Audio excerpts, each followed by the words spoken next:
brought to you by the EveryDollar app. Start budgeting for free today.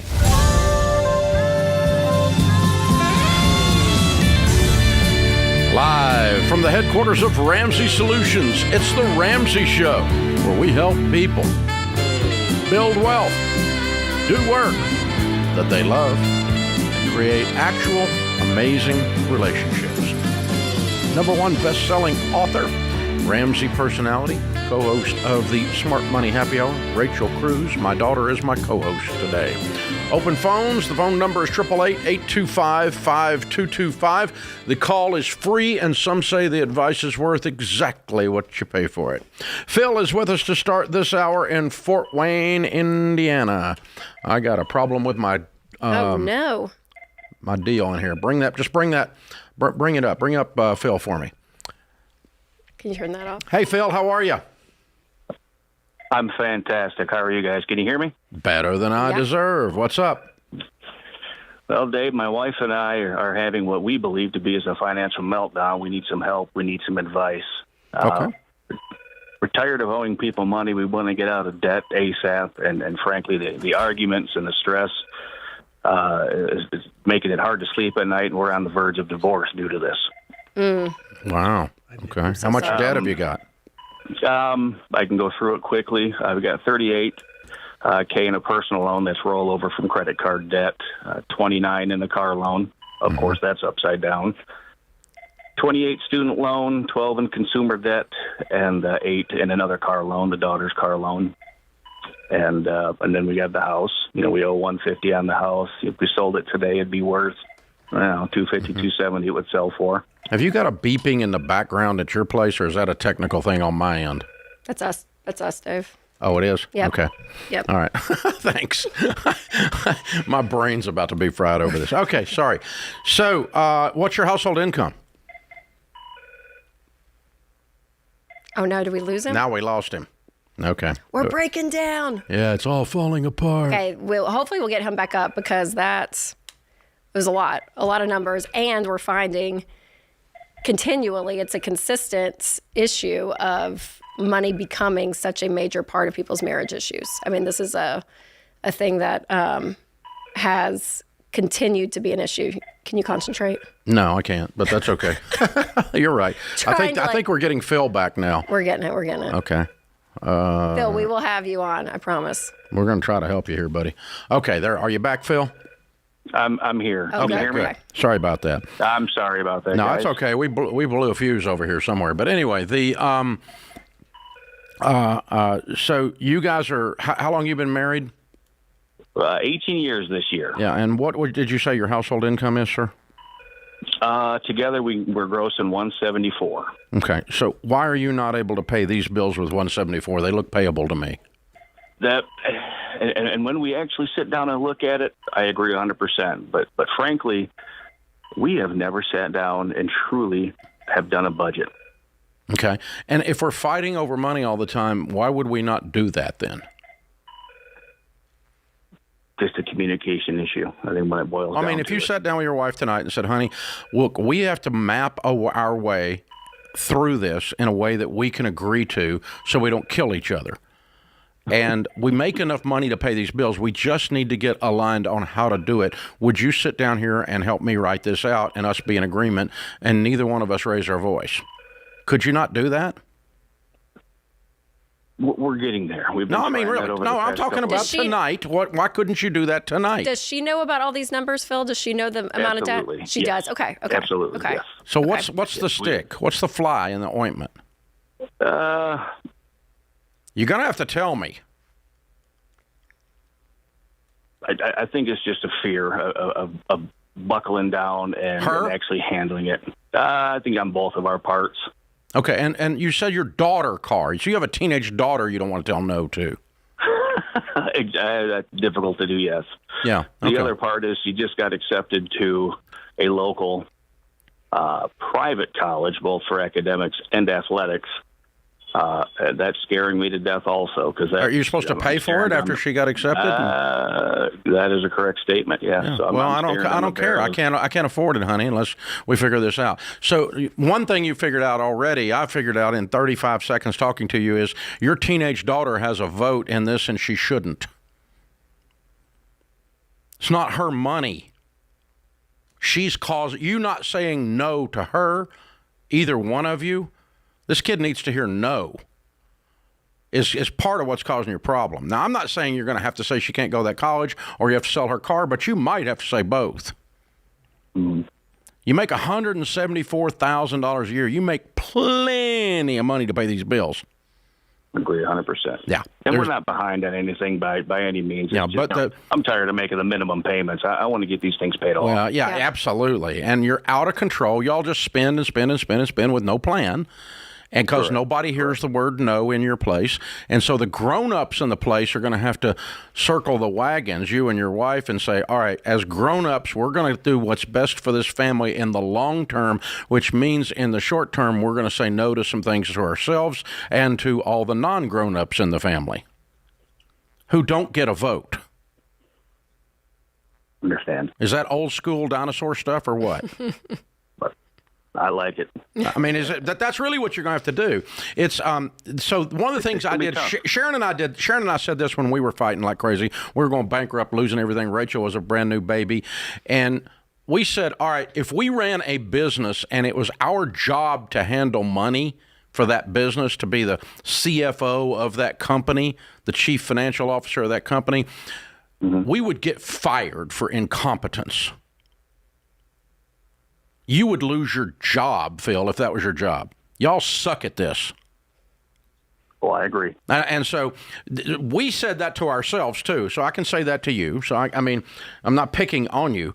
I'm agreeing with you on this stance. But we kind of said we got to get above this and treat it like we want to keep our job because God gave us the job of running this household, and we're not doing it. We're incompetent. We're not doing a good job of that. And so we're now going to become professional money managers of this house, and we're going to tell our money what to do instead of wondering why we're sitting here stressed making $174,000. And if you and your wife can get into agreement on that type, then you can go anywhere you need to go from there. Does that make sense? Yes, sir. Yeah, and I was going to say too, Phil, that when you said earlier how we can't sit down and just have a conversation because we can't even like communicate about this because there is so much fear, there is so much heightened emotion. And I think what's going to start to come to the surface as you guys dig into these numbers is you're actually going to see a lot of, oh my gosh, we've broken down in communication on a lot of life, not probably just this situation. And what we do find, which I hope gives you hope, is that for so many people that walk a journey, that choose to really be intentional about a part of their life, and we're in the world of money, so this is what we hear all the time, is we're gonna work on this money problem together. And then suddenly you start to realize, oh my gosh, a lot of our marriage problems, it's not that they're being solved, but they're coming up to the surface, we're seeing them, and because we're able to communicate well and on the same plan on one area of our marriage, like money, all these other areas seem to start to have a commonality, and that unity starts to be built. So it's kind of the chicken or the egg of like marriage stuff and money. But this money stuff, if you guys can choose to get on the same page, it actually can be the thing to help improve your marriage because you're going to work as a team for maybe the first time in a long time. Yeah, if you can get aligned on your spending, you've aligned yourself on your value system. Your fears, your dreams all come into line. A budget can actually be used to heal a marriage. It actually is used all the time. Marriage counselors do it. So I got great hope for you guys. Hang on, we'll get you into FPU.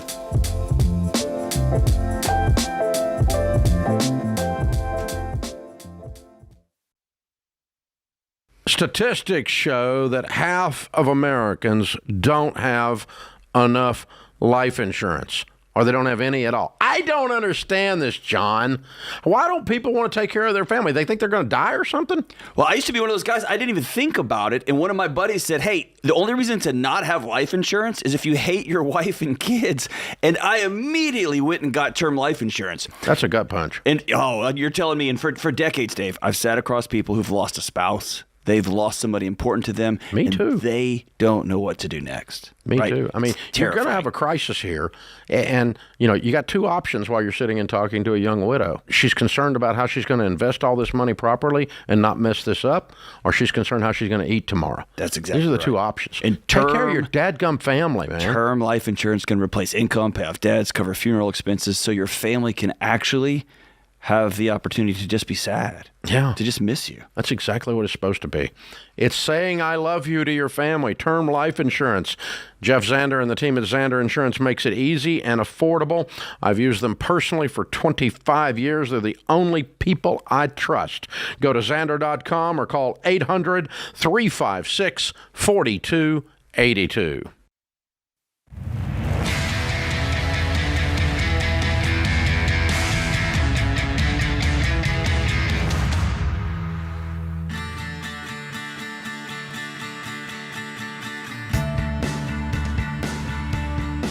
Rachel Cruze, Ramsey Personality, is my co-host today. The Bible says, no discipline seems pleasant at the time, but it yields a harvest of righteousness. The way we say it around here is, if you'll live like no one else, later you can live and give like no one else. Met a couple at the break. Rachel and I were out having pictures. Said 14 years ago we got out of debt. And I said, well, you have to be baby steps millionaires. And he goes, oh, yeah, definitely. So that's what happens. There's a live like no one else, so later you can live and give like no one else. If you are on baby step 4 and beyond, which means you are out of debt, have your emergency fund in place, and you're now working on investing and paying off your house and your kids' college and that kind of stuff. Now you're in the investing phase of your financial plan and our baby steps. Now you can go on vacation. But until then, you should not be on vacation. You should be going, getting out of debt, and you should be building your emergency fund. Baby steps 1 through 3. But if you're 4 and beyond, we want to offer you the Live Like No One Else cruise. 7 days in the Caribbean. Holland, America. And this is the nice cruise ship line, not the cheapo. This is the good one. This is a fairly new ship, almost brand new. And it's all the Ramsey personalities, plus a bunch of country music and Christian music folk on there with us. We're going to be doing all kinds of special events. No one will be on the ship except Ramsey people. All of them will be living like no one else. So if you want to celebrate your milestone of reaching that, Turks and Caicos, St. Thomas, Puerto Rico, and the Bahamas might be a good place to do that, March 22 through 29 of the year 2025. So about 10 months, 11 months from now, we'll be going. There are just a few cabins left. You can still go, though. We want you to go. You can put down only a $600 deposit, secure your cabin before they are gone. We are selling out rather rapidly, and you can get a cabin, though. You need to get on the phone, you need to get on the website and start talking about it right now. This is the ultimate debt-free celebration. It includes Stephen Curtis Chapman. And it's going to be fun. We planned out the itinerary and saw, the speakers for the night and sessions we're all going to do. It's going to be fun. It's going to be enjoyment, some learning, some celebrating, all of it. We will all be on there the entire 7 days with you. So come out, hang out with us. It's going to be awesome. RamseySolutions.com/cruise. You don't want to miss this. It's going to be incredible. All right, I want to circle back to Phil's call and the concept for a second. Families making $174,000. They've got the money to pay their bills, but they're out of control. So we have seen for years, going through Financial Peace University, learning to be on a budget together, you mentioned it to him, has healed many a marriage. Because it forces you to negotiate every part of your life, because money flows in and out of almost every part of your life. Are we going to give to church? Are we going to save for kids' college? Are we going to have the kids in a private school? Are we going to... All these questions have money attached to them, and they all represent something you care about, your values. Yep.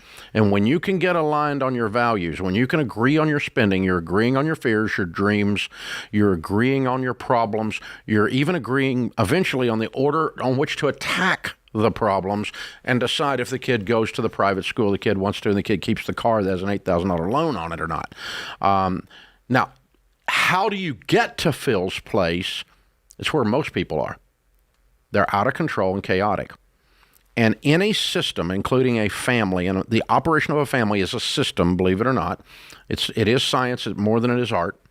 Any system left to itself without an outside force holding it in place deteriorates and becomes chaotic. Families that don't plan to do things ever, eventually it catches up with them. The chaos takes over. And that could be in the money section. It could be on, we're not planning for college. We're not planning for retirement. We're not planning to buy the next car. We're not planning anything. And it always surprises you then when Christmas is here in December. And so what this does is it forces a family to impose its will. It forces the husband and wife together to agree on and impose their will on the chaos and force it into order. That's what budgeting does. And it forces you to discuss the things where you are not aligned.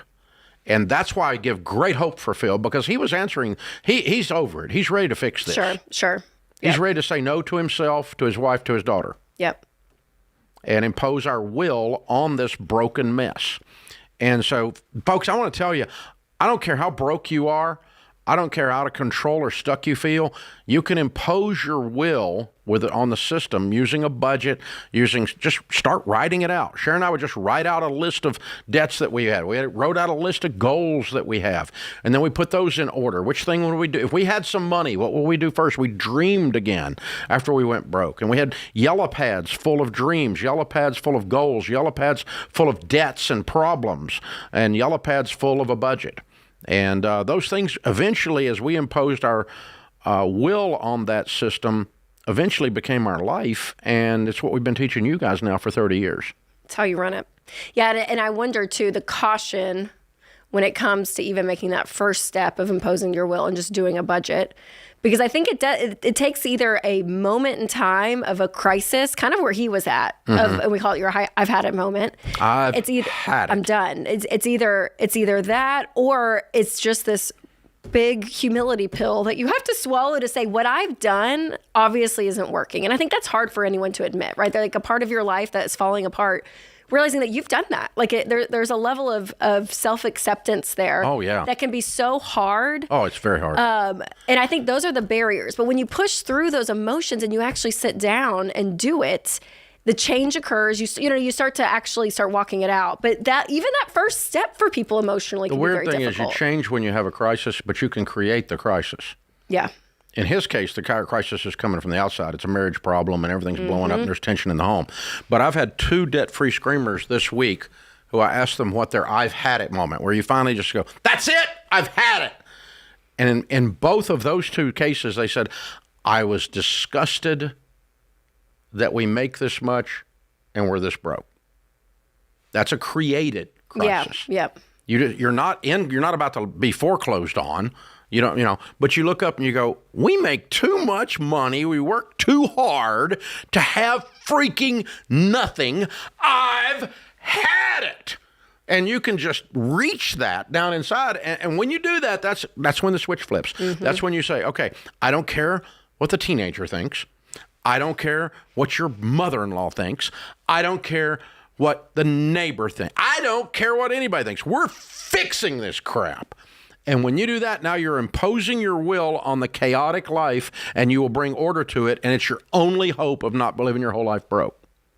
So good. It's so true. It is. And the other element of that I think is difficult is that change. It is. It's embracing something new, and that's one thing. I just did a video on my show right before this show.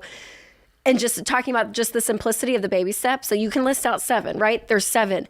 But the order of that brings order to people's lives too. That's one reason I think that this plan, out of majority of financial people out there, is the most successful financially.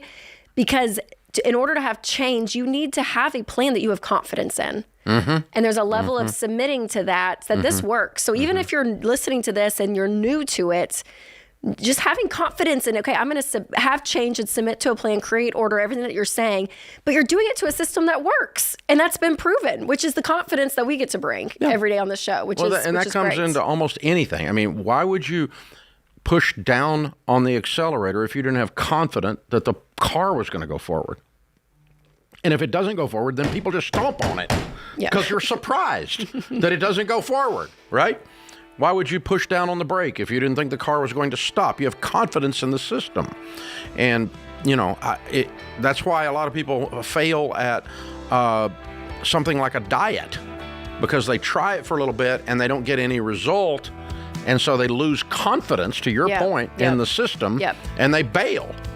And so they stick with it like a whole 45 minutes or something. And, now I will freely admit that I have no confidence in kale for anything. But just actually, I read a thing that it's actually not that good for you. If that makes you feel any better. I have a lot of confidence in donut avoidance. Donut avoidance has worked real well for me, although my life is lesser for it. This is The Ramsey Show.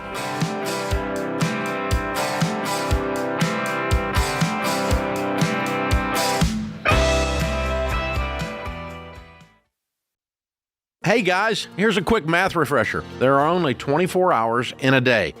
So you and your team need to streamline time-consuming tasks to focus on the activities that actually make money. Smart businesses are realizing that to reduce headaches as they scale, they need NetSuite by Oracle.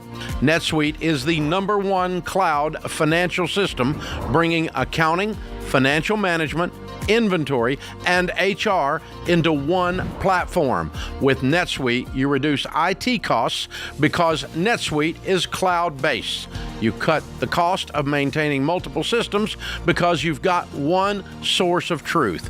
And you improve efficiency by bringing all your major business processes into one platform, slashing manual tasks and errors.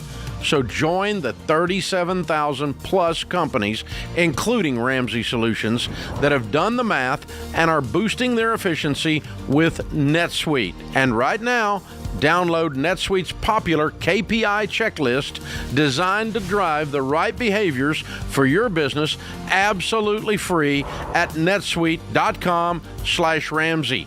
That's netsuite.com/Ramsey to get your free KPI checklist.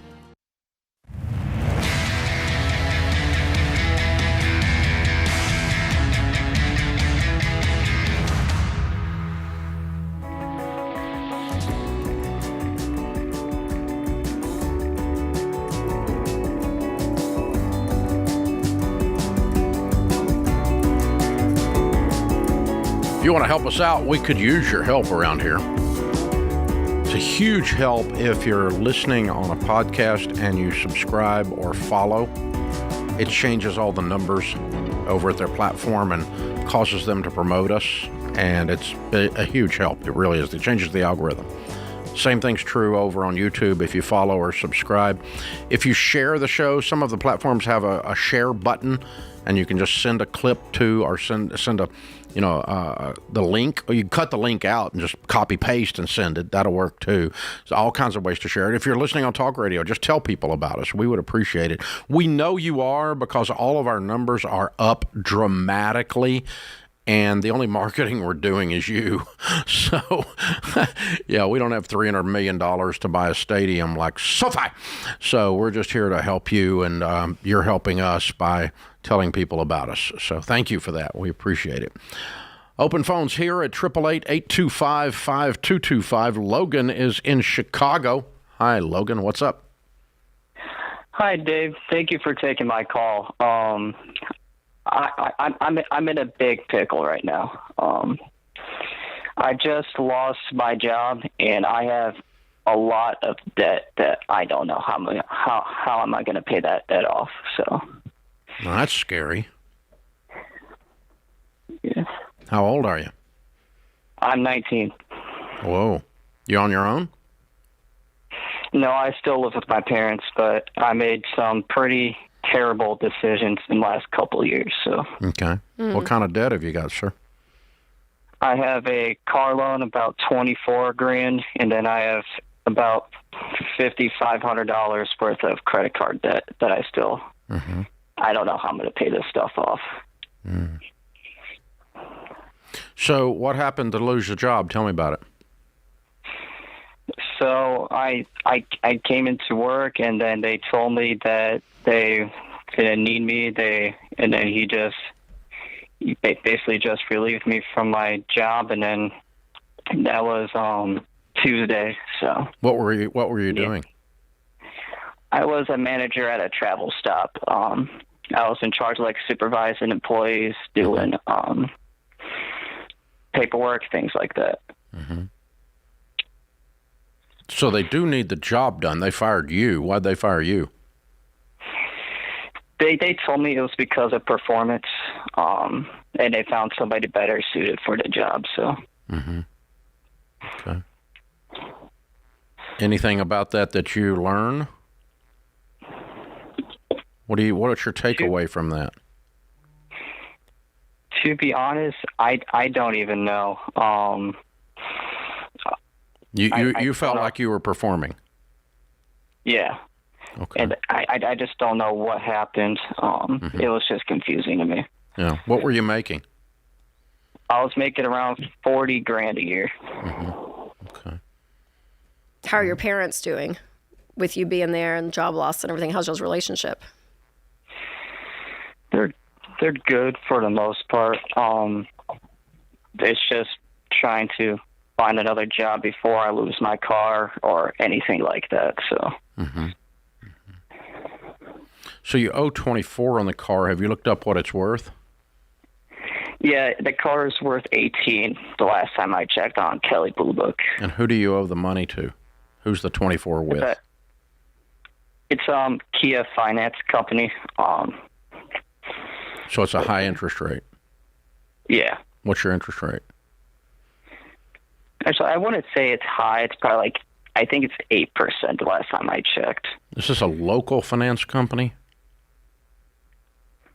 I don't know. They have a branch near you? They do not. Okay, so you just bought this from a dealer and they stuck you in this crummy loan. Yeah. Yeah. Okay. Because you're a 19-year-old and they screwed you. Okay. And you bought a car you shouldn't have bought, and you know that, right? Yeah. Yeah, okay. All right. Okay. So what? How's the job hunt going? I'm really not getting anywhere that I would have hoped. It just isn't going anywhere for me. I just don't know what to do. Mm-hmm. Okay. All right.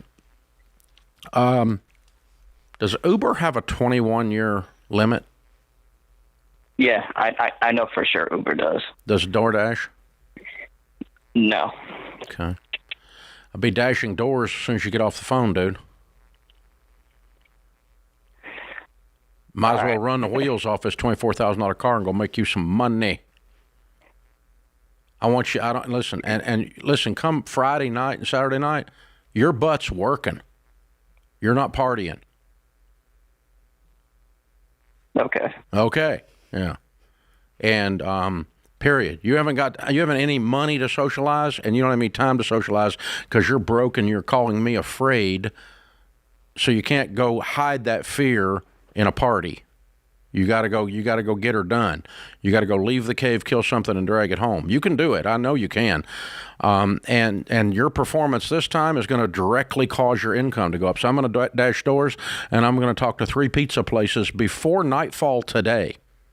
The 3 neighborhood pizza places, regardless if they're a chain, a known franchise, or a local, and ask them if you can deliver pizzas for them. Today, I want you standing in their lobby. I don't want you on the phone. I don't want you on their website. And I certainly don't want you texting or some stupid butt email. I want you standing in the lobby with your beautiful smile and your hair combed, and you go get some jobs. Okay? You can do that, can't you? I know I can do it. Yeah, I mean, you got 3 or 4 hours before dinner time. And Logan, we just talked about this in the last segment about how there takes humility to step into something new. And I'll say this, Logan, I would think as a 19-year-old guy, you went and got a salary job, $40,000 a year. You're kind of like, this is awesome. And then you're like, no, door dashing and pizza delivery was not what I'm supposed to do. My next step is supposed to be even better than where I was at. But I think during this time, you're back to like 4 or 5 side hustles put together throughout the week and working 7 days a week until you land the good job. Until you land the good job. So now, I'm not still, saying that's right. this is a good point. Yeah, so just keep applying. But Logan, this is going to be, it's kind of a hit to the ego to be like, I'm delivering pizzas when I thought I was going to be having some corporate job or whatever you were thinking you were going to be doing. So again, I want you doing anything that's honorable to make money till you get a good job. Yep. Yeah. Here's what happens, okay? Let me tell you why I'm telling you to do this. Because when you're broke and scared and terrified, I can hear it in your voice. And so can everyone listening right now.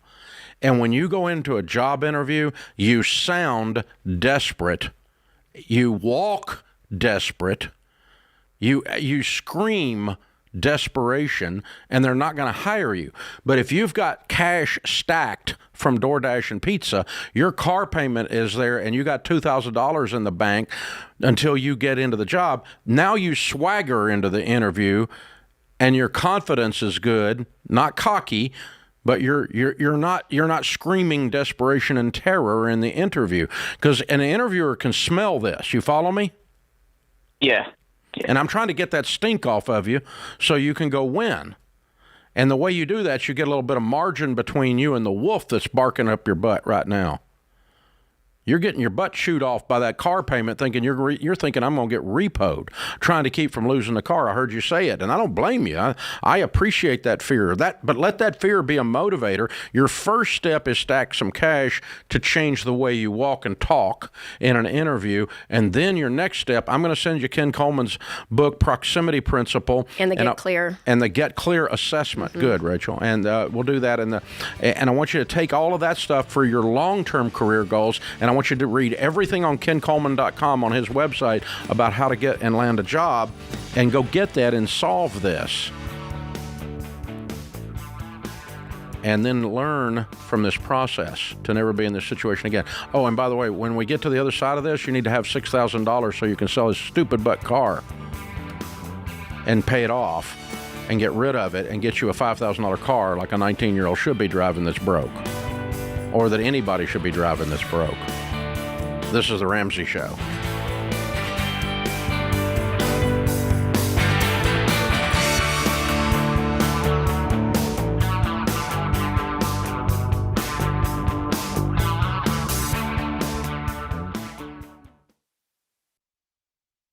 Your home is probably the biggest purchase you'll ever make. And with the real estate market like it is now, you'll need a mortgage company you can trust. That's Churchill Mortgage. You guys, buying a home is not a button push. It's a process. It takes building a relationship with an expert who will dig into the details and give you peace of mind without busting your budget. Churchill is one of the highest rated lenders in the country, and they're Ramsey trusted because they do what's right for you. Go to churchillmortgage.com to get started.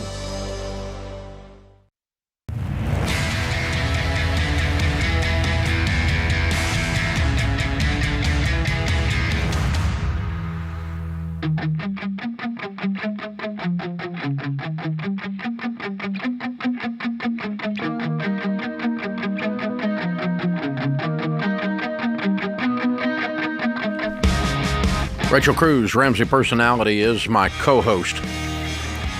I have been in a position financially where I was terrified, and I did not know what the next thing to do was. And that's how we ended up doing this show, is to help people who are in that situation, whether they're 19 or whether they're 59. I will tell you the thing that I was telling that last caller, our 19-year-old friend there, and that when you encounter fear, not if you encounter fear, but when you encounter fear on something, there's several possible reactions, but two come to mind right now. One is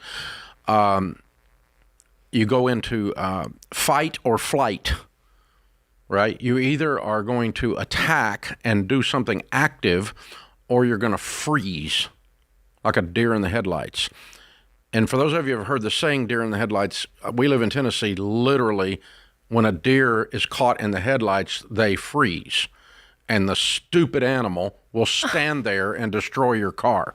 So, and their life in the process. Yeah, and so, by the way, flight, fight, Bambi will freeze. total a car. I'm just saying, because they freeze. So those are three things: fight, flight, and freeze. Well, flight is freeze. I mean, yeah, it's the same category. I mean, they run though. Forward or back. Yes. So what I have discovered, though, especially on financial things, like losing your job as an example, or just waking up one day and going, oh, we're about to be repoed because we're so freaking out of control here, or we're about to lose our home, or we're going to retire and have to eat Alpo, or whatever it is you discover that's on your doorstep that scares the P-wadding out of you. So if you're in that situation, I have always found that the best reaction is not flight and not freeze, it is attack.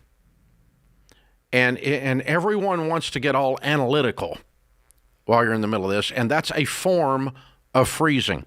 And George Patton said it beautifully. He said, a good plan violently executed now is better than a perfect plan executed next week.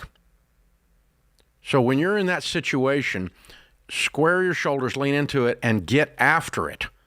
Even if what you're doing is not perfect, like you're doing things you don't want to do, in terms of, I don't want to be in a career where I'm door dashing when I'm 35 years old, starting at 19, right? That's something you don't want to do. But I've done a whole lot of things in the name of activity, because activity solves these things more than the freeze does, or the flight. You can't run away from it. It'll chase you down. And you can't freeze and stand in the road. You'll get run over. So you've got to go into attack mode, even if the plan is imperfect. And trust me, you're terrified, your plan will be imperfect. But the other two are a death knell. You've got to get it. You've got to lean into it and get it. And when you look back later, that sheer activity will change your neural pathways. It will change your attitude. It will change your spirit. I'm feeling blue and depressed. One answer for that, not the answer, it's not a psychological, Dr. John Deloney might not agree, but one answer for that is activity. Well, that's what they even say. Exercise is always accompanied with solving depression. Yeah, that's what I was going to say. That's why they say, like, if there's major anxiety, go for a walk, like go outside, like move your body. No, I think that is sunshine. Yeah, I mean there's sunshine something to and it. exercise. Hello. But from Vitamin the financial aspect, that is just go get a job. The version, like the 19-year-old. Yes, do something. Do it. Do something. Yeah. Sitting and saying, "Oh, this is bad. I don't know what happened." And you're standing like the deer in the headlights then. And so it's not because someone has a lack of character. It's because you're paralyzed. Fear, you're going to deal with the fear. You just got to decide on purpose how to deal with it, is what I'm suggesting. Because it's going to come. You're going to be in those situations. Nick is with us in Knoxville. Hi, Nick. How are you? Hey, good. How are you, Dave? Better than I deserve. What's up? I'm wondering if it was the right time to purchase a home. I am on baby step 4, currently debt-free after being in almost $50,000 of debt. So on the right track there, but I'm not sure if it was the right decision to purchase a home right now. Right time in what regard? In the economy or in your life? In my life. And was it or is it? I mean, did you already purchase it? I did purchase it, yeah. You did? Okay. Yep. You're in baby step 4, so you're debt-free and you have your emergency fund in place. That is the time we would tell you to do it in terms of Was it too much house, steps. Nick? Was it too much? Are you stressed about the payment? Is that why you're calling, or you're just curious? I'm kind of wondering if it's the amount that I owe, and it freaks me out a little bit. I've never been in this much debt. The mortgage is $236,000. I make about $90,000 a year. I'm base salary and commission, so that's roughly what I'll make this year. You single? And I sold some land that worth about $120,000, so I could use that as a down payment. So your mortgage is $230,000, or your purchase price was $230,000? Mortgage is $230,000. I put down $60,000. $60,000. What'd you do with the rest of it? I have it saved away right now. I'll have to pay taxes on some of it because it was inheritance. And you have to have an emergency fund. Correct. Okay. Yep. And that used up the other 60. Correct. Okay, Yep. I got you. So Okay. That makes sense. To pay in How tax, old are you? And then 30 in savings. I'm 24. Okay. Wow. All right. I don't hear a single thing in this that sounds bad. How much is your payment compared to your income? My payment is going to be $1,660. And I'm just wondering, I took out a 30-year. I know you guys recommend a 15-year, but I would pay it off then as soon as you can pay it off. I wouldn't refinance it just to do that. But dude, you're 24. It's the first time you've done this. The first time you do anything of scale or size, you feel the weight of it. That's normal. You should. That means you're wise. If you didn't feel a little bit of pinch when you do something, the first time you pick up 300 pounds, you would feel it, right? You picked up 230 pounds. You feel it. 231 pounds, right? And and so that just means you're wise. But the numbers that you're giving us are all fine, and the order that you did everything are fine. We would have done a 15, you're right, but I would just challenge you to get to paying on it. Let's pay it off in 7 or 8 years. You can probably do that because you're that guy. Yes, sir. I'm also wondering, at least for a year, I'm going to have a friend rent off of me who's looking for a spot. So I think that'll help out with the mortgage, but I wasn't sure if that'd be a good plan also moving forward to help pay it off faster. Yeah, I mean, if you're single. Anything you could tolerate. If you want to, yeah. I mean, anything. But Nick, I think you're okay though. What is it? I'm still not. If you called us and asked, should you do this, everything you said follows the guidelines, and we would have said, Nick, buy the house. Only we would have put you on a 15. But other than that, everything else lines up. I don't hear anything here to be concerned about. Is there something I'm missing? No, I'm just making sure that follows with. Yeah, no, it's great. And Nick, and honestly, because we tell people if they're in a position, go ahead and get in, because house prices continue to go up. We have no clue what's going to happen with interest rates and everything, but it's to the point that if you have the money and you're able to buy, go ahead and get in now, because it's going to be more expensive next year and the next year and the next year, and there's not a bubble, there's not a crash coming. I mean, none of that's happening. So if you have the ability to get in, go ahead, because it's terrible. I mean, we were looking at numbers last week, and from, salary. For your generation, Gen Z, this is the toughest time home buying has been in 50 or 60 years. I mean, it's tough right now. It's not going to be forever, but this second is tough. High prices and pulled it off. Salaries income has not kept up with it. So listen, it is. If you want to know more about this, folks, you can go to RamseySolutions.com/real estate, or if you need to get a good agent in your corner, go to RamseySolutions.com/agent to help you buy. And if they're Ramsey trusted, they'll make sure you're doing it the way we teach. They're not going to assist you in doing something stupid if they're Ramsey trusted agents. So go to RamseySolutions.com/agent. You did good, Nick.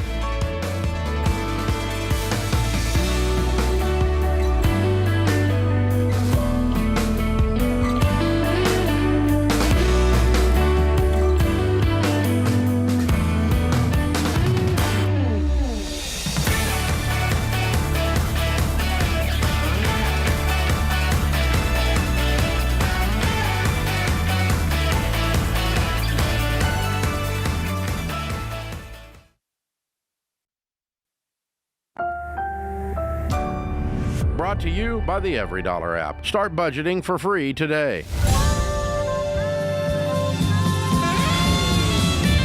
Live from the headquarters of Ramsey Solutions, it's the Ramsey Show, where we help people build wealth, do work that they love, and create actual amazing relationships.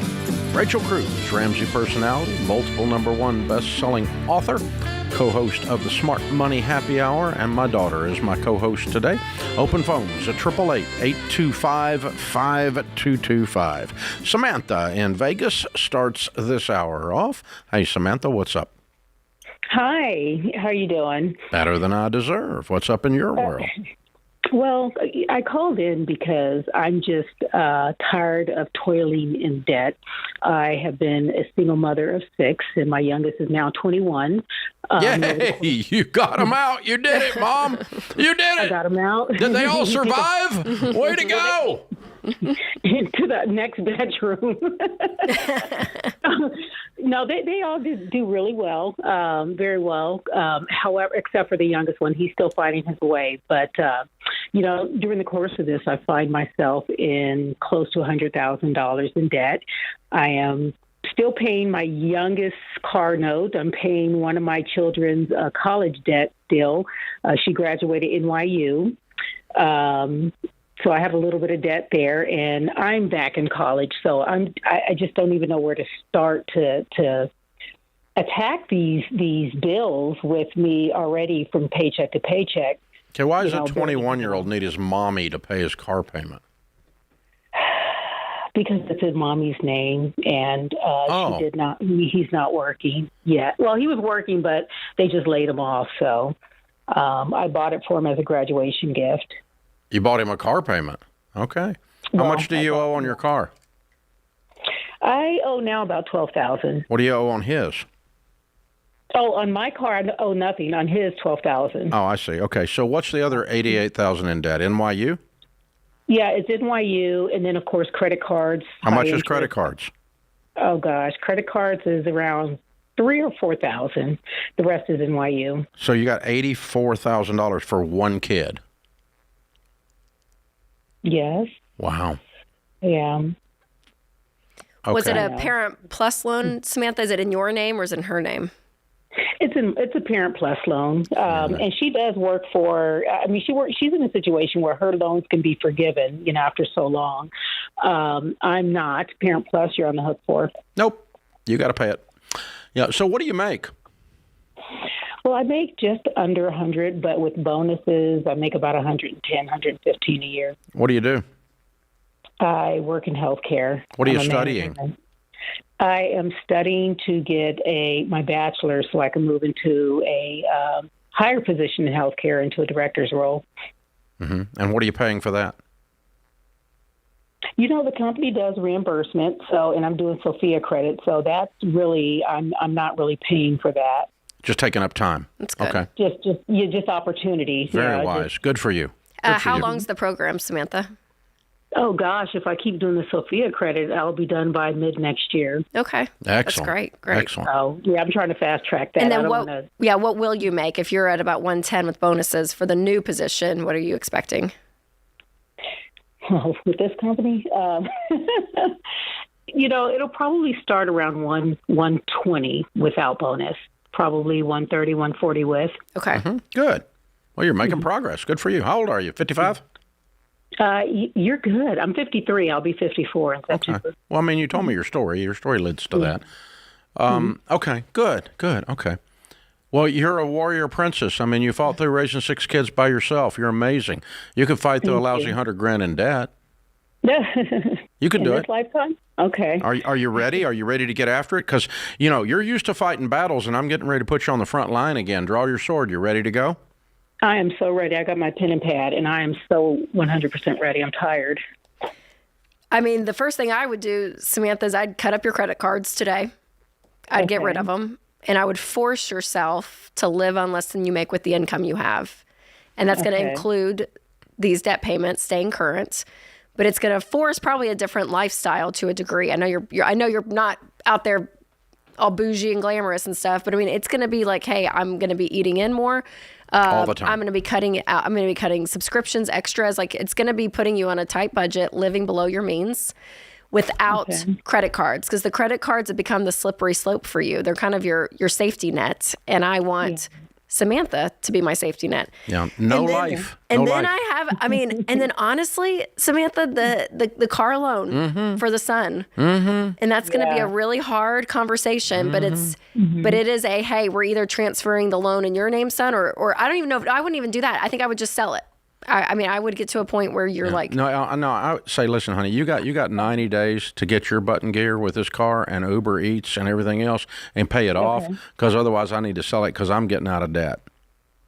Okay, that was my question. I feel Give him a terrible little time to pay, come up with $12,000, Okay. and if he'll work 24/7 for about till between now and Christmas, he can pay that car off and then keep it. How You can easy is title it to over him. transfer the time? I mean, he'll have to pay it off though. But if he gets behind on payments, If he gets behind on payments, It's he's in her done. name. It's Yeah. done instantly. Right. He's either paying the payments starting today, ready, set, go, or we're selling the car.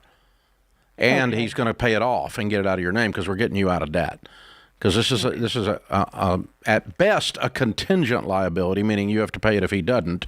At worst, it's just straight up you owe the money on the car. So Rachel's right about that. But what I want you to do is get on the EveryDollar app. We're going to put you into Financial Peace University. I know you're already in class, but I'm going to put you in another one and show you and teach you how to handle money properly. I'm going to pay for it because I think you're cool. Oh, well, thank you. I think a woman that can raise 6 kids as a single mom's a freaking hero. And so I want you to go win. It's time for you to go win for you. But that's no eating out, no vacations, no whining, no life until we get this stupid NYU thing off the books. We're not waiting around on her to work a stupid, horrible backwoods job so she can maybe get forgiveness that doesn't come through most of the time on the loan. Instead, I want you to just pay it off fast. I want this loan, all these loans gone in 2 years. Oh, wow. Okay. Yeah. Oh, that would be great. Yeah. Well, I'm talking about $4,000 a month. Gulp. Yeah. Okay. Yeah. Okay. That gets you out of debt in 2 years. And that means you have no life, you're working all the time, and you're eating tuna fish sandwiches at work. Hello. and if there's I extra, hate tuna, if there's by the way, extra, I hate tuna fish. Yeah. Well, Because I eat in the doctor's lounge, so I'm good with Yeah, that part. I used to eat it when I was broke, and when I smell tuna fish, I smell broke. I can't stand it. oh my gosh. So Samantha, is there a lot of opportunity to pick up overtime? A lot of healthcare in that industry, we find a lot of people are able to get some great overtime opportunities. Is there? Well, I'm salaried, and I'm a department head, Okay. and in the patient access care department. So it is a little different. Okay. is there Yeah, anything so- you can think of as a side hustle while you're going to school that is possible?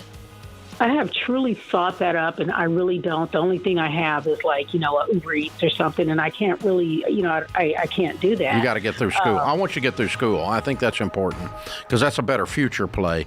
But I don't know. I think you can do this if a boy child takes care of his own car, and you lean into this and you chop up the credit cards like Rachel said, and we get you on an $EveryDollar budget. I think you can do this in about 2 years. I really do. And then you're going to be up another $40,000 in salary that can be thrown to this next year when you get your new position. So That's going to help. That's yeah, going to help for you sure. do it even faster.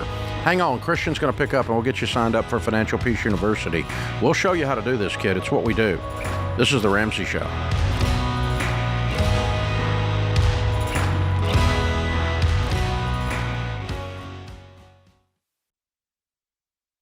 You know, it doesn't take a degree in statistics to realize that this one stinks. 93% of undergraduate private student loans are co-signed. So when you're delinquent and drowning in private student loan debt, mom or dad or Uncle Joe is stuck in that financial stress along with you. But there is a way out.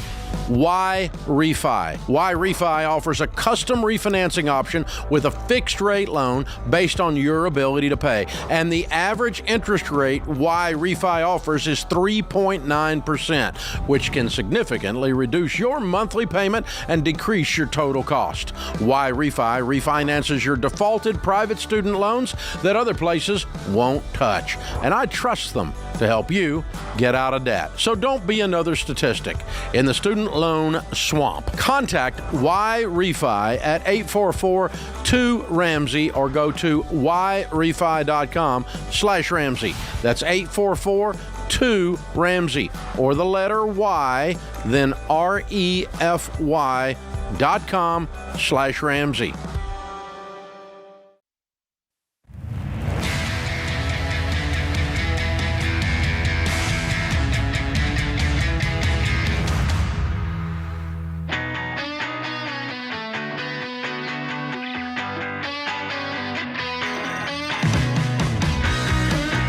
Rachel Cruze, Ramsey Personality, is my co-host today. Thank you for joining us. Chris is in Bozeman, Montana. Hi, Chris. How are you? Good, Dave. Thanks for taking my call. Sure, man. What's up? So I'm going through a job transition right now, and I'm hoping I'm not shooting myself in the foot. I work for a company down in California, and I live obviously remote. I'm taking a slightly lower paying position to try and improve my quality of life. You work remote? Well, I work remote, and if I'm not remote, I'm traveling all around the country. So where's your quality of life going? How often are you traveling? It depends. It's kind of sporadic. I never know when I'm traveling. The most recent request, they called me at 10:30 p.m. on a Wednesday and wanted me to fly out the next morning. Oh, Wednesday night. Is that normal? No, that's not typical. Okay, so that's an exception. What's the average month that's killing you look like? Well, again, it's sporadic. I had 6 months in a row where I was gone like every other week I was gone for a week. So I was home for a week, traveling for a week, home for a week, traveling for a week. Okay. And then now I've been sitting at home. So what were you making? Probably 70 salary plus benefits. And what are you making now? I'll be making $30 an hour with the opportunity for overtime, but no benefits. What's that translate to? I'm sorry? 60 base. I What? think it's 60 base. 60? So you're going to take a $10,000 pay cut, but with OT possibility and loss of benefits. Yep. And you're at home, and it's a 40-hour gig? When I'm home, it's 40 hours. When I'm traveling, it's it's up now over travel? 60. The new one's got travel? The new one's not travel. I'm local, home every night with my wife. Okay, that's what I said. Yeah, you're taking a 10K pay cut. You're coming off the road.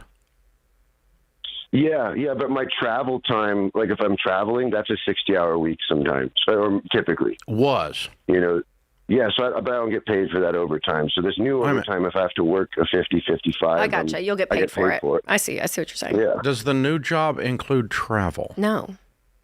No, I have to drive around my local town. No, yeah, he's saying with the 70, I was trying to get that. I'm trying to get a handle on it. All right, Yeah. so, okay. Anyway, so your question is, did you goof up taking that?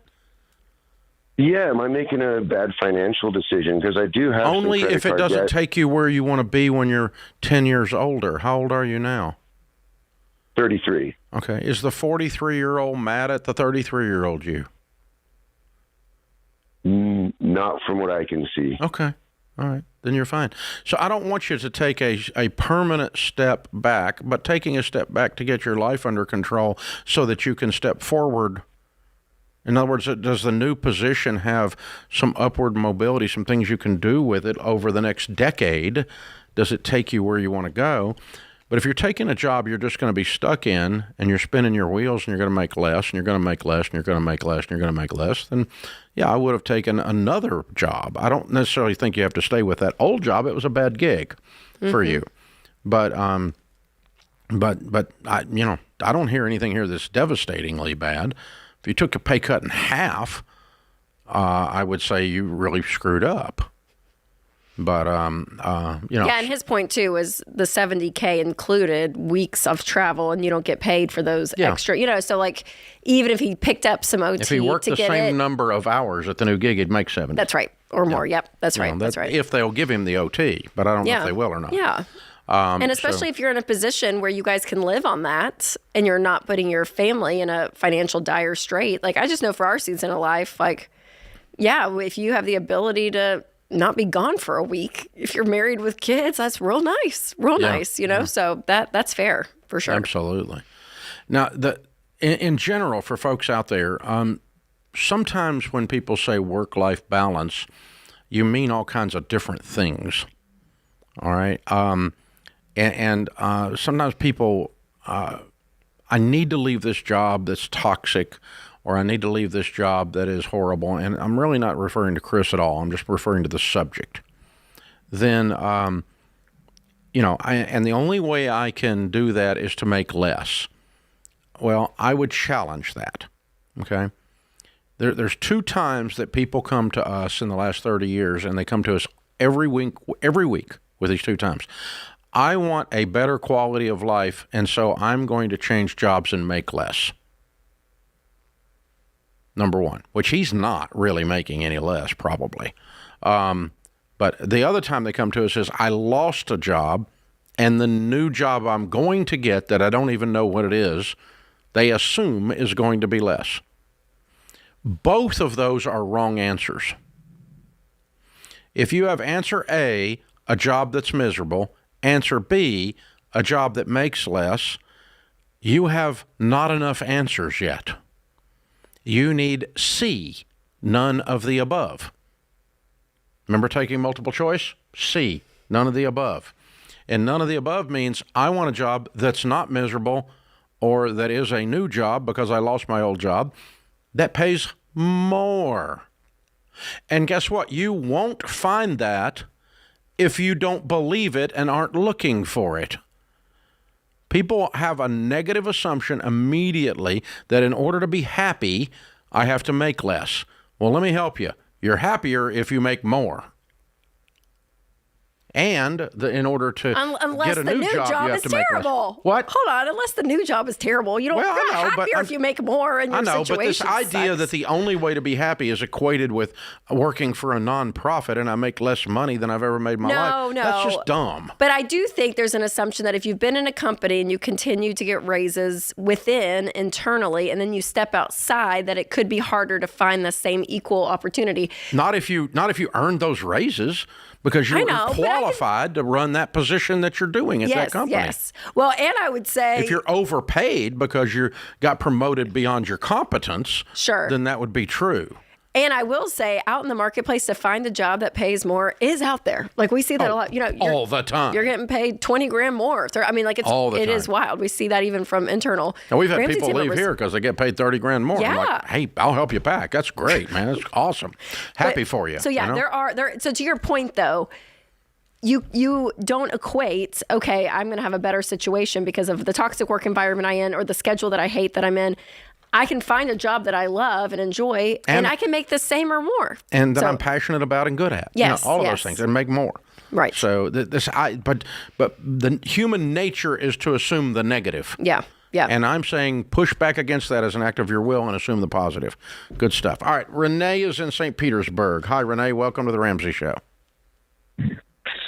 Hi, Dave. Hi, Rachel. Thank you so much for taking a call. Sure. What's up? I just have I have a quick question. I was wondering, I'm on baby step 2, paying off my car, and now the engine needs to be replaced, and it's an $11,000 repair. I only have $1,000 in emergency fund, so I'm wondering what I should do. Like, should I take out a personal loan to get the car fixed? No, that car's gone. How much is it worth? Well, with the engine needing to be replaced, it's worth $5,000, and I owe $20,000 on it. If it had a new engine, it would be worth $15,000. Wow. Oh, but if it was fixed, it'd be worth $15,000. Okay. Yeah. Are you single? No, I'm married. All right. The two of you need to sit down and understand that there's lots of places to buy car engines, and the car dealer is the worst one. $11,000 for an engine? What the flip are you doing? Buying NASCAR? No, you're broke. You're going to a junkyard and get a used engine that has 20,000 miles on it, and the car got totaled, and you're going to have some guy under a tree put it in out back of his house. That's called a shade tree mechanic, by the way. And it's cheap. Okay. And that's how you do it. No, and that's going to cost you $3 or $4 grand, and you're going to save up money and do that real fast. You know, $11,000? No. I don't think they don't even call them junkyards anymore. They call them salvage yards.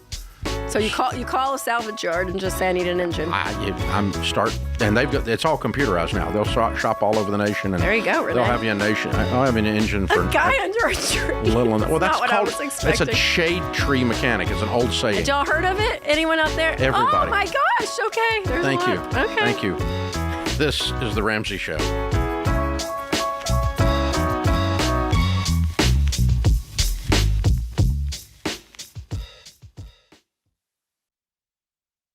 You've been gazelle intense, you've eaten more beans and rice than you knew existed, and now you're ready to make your biggest investment better. Blinds.com is a great way to dress up a room or your entire home. Whether you're comfortable with do-it-yourself projects, or you don't even know what a Phillips head screwdriver is, well, trust Blinds.com to take care of you like Ramsey would. You can do the measuring and installation yourself, or you can let Blinds.com's professionals handle everything for you. Blinds.com offers a completely hassle-free experience.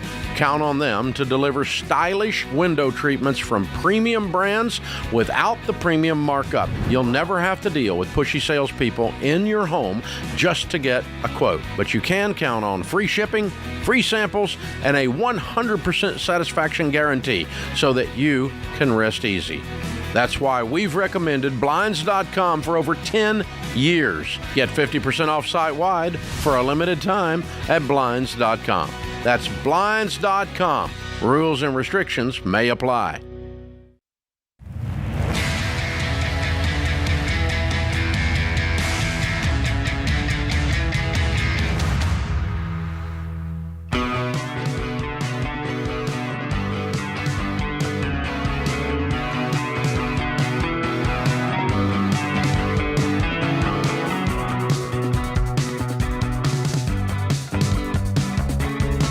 Rachel Cruze, Ramsey personality. My daughter is my co-host today. Our question of the day comes from Brandon in Maryland. He says, I've had several friends whose parents took out our Parent Plus loans and had them go sideways once they graduated. What's your stance on them? Obviously, they're a bad idea, but if they were taken out, whose responsibility should it be to pay them once they come due? Well, I mean, legally, it's the parents' name on the bill.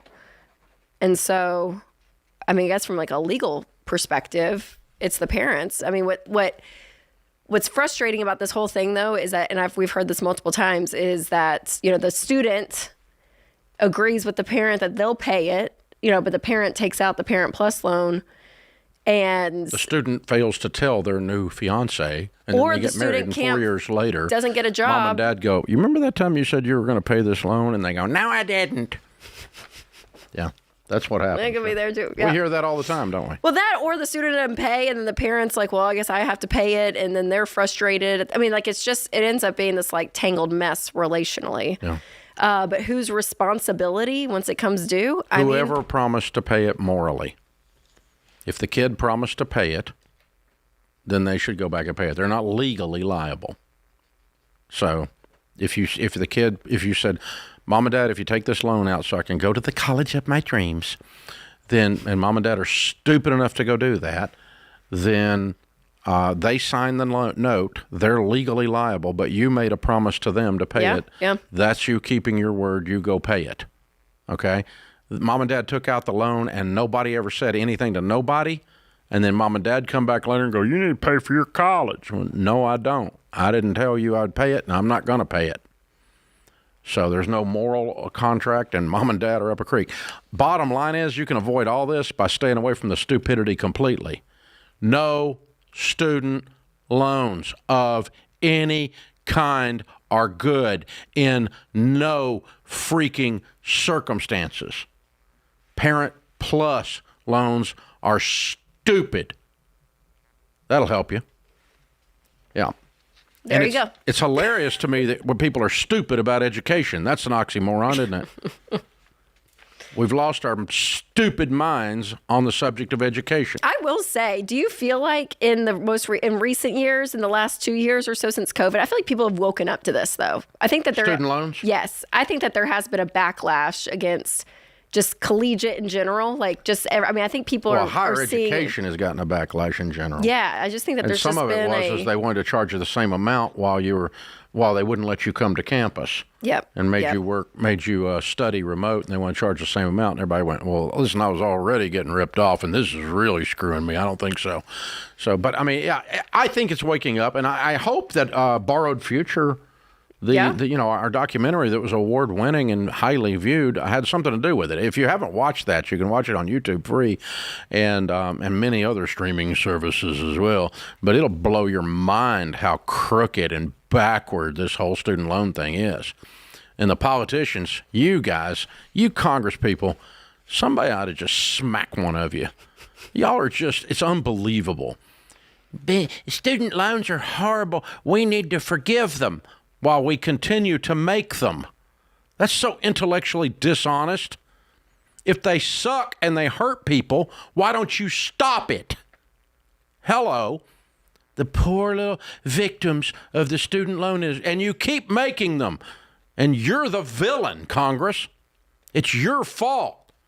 If you just stop it, nobody would have student loans. That'd be an awesome thing. And the universities would probably lower tuition because I nobody's promise you they going to be would, getting because people couldn't afford to pay it. The demand. And people would wake up and go, wait a minute, this is like real money in my hand that I earned. I'm going to make better value choices about what I study. I'm not going to study left-handed puppetry and pay somebody $85,000 a semester for that and call it an Ivy League education, and I'm furthering my thought patterns. Oh, bull crap. You're just shoveling money out. And by the way, it was my money because I'm the taxpayer, and now you're not paying it because you got a degree that's worthless and you're a barista. And so that's what happens. It's just the whole stupid thing is a scam. And so higher education is to blame.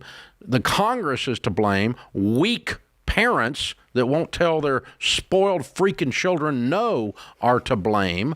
Everybody in this thing. And you used to say it 1,000 years ago before we had borrowed future and all of it out. You said we don't have a student loan problem. We have a parenting problem. Because you talk to these college students, to your point, that graduate at 21 years old with 120 grand in debt to not an Ivy League. I mean, they're charging insane money now.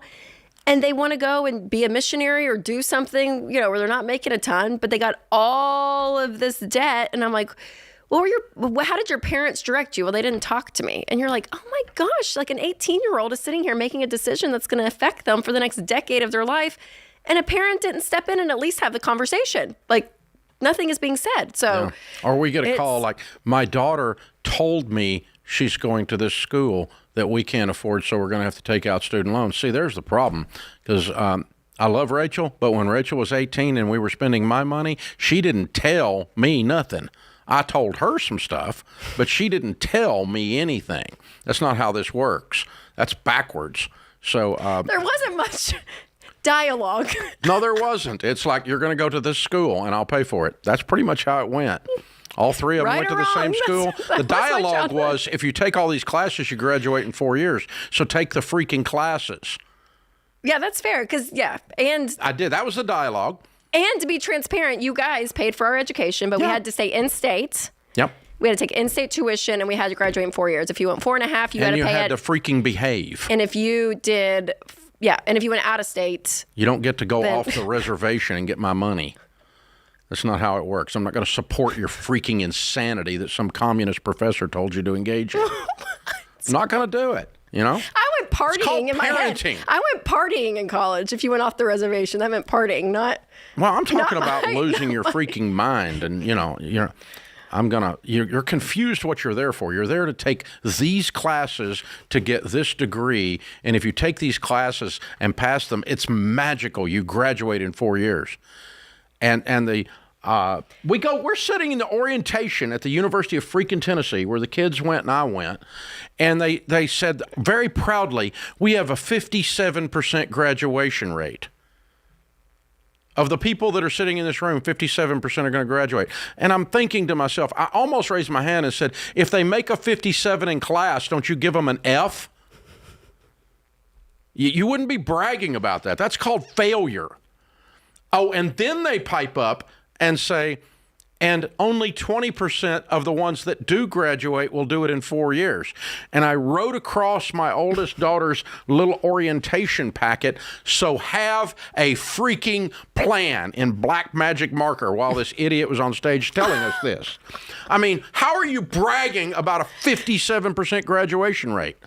That's failure. Well, and this is another lesson, that you take out loans and you may not even get the degree, and you're paying money back for a degree you never received either. Yeah, 43% of the time.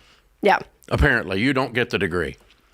Oh, well, Brandon from Maryland, question of the day. Hope that segment, that was for you. Well, I mean, really, guys. I know. It's hard. You can go to college debt-free. You choose a school that is reasonably priced. It's typically an in-state school. Yeah, but honestly, $12,000 a year will put your little butt in a state school right now. 14. I mean, community college. It's getting worse and worse. It's worse and worse. It is. Okay, go and you can go. It's not going to be the fun. I mean, for free in most states, you can go to a community college. So for get 2 your years. prereqs done. Yes, I mean, there's a plan to go about it. And it's not the most glamorous. You're not studying anything that matters in the first 2 years anyway. Usually. Yep.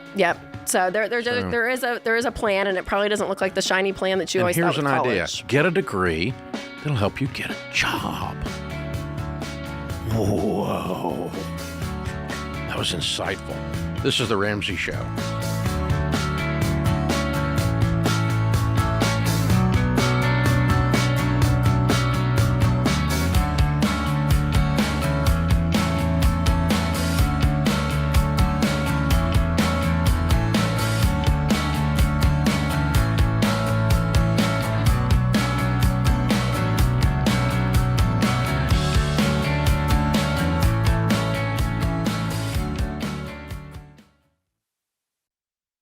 Hey guys, it's Rachel Cruze here to tell you about a faith-based alternative to health insurance that can make healthcare more affordable. Christian Healthcare Ministries. CHM allows members to share each other's healthcare costs, and it's as easy as 1, 2, 3. Step 1, choose the healthcare provider you want. Step 2, submit your eligible bills. And Step 3, get reimbursed. CHM members take care of your eligible medical bills. With no networks and the freedom to choose your healthcare provider, CHM is the best option for Christians who want to take care of their families and help other believers. Find out more at chministries.org/budget.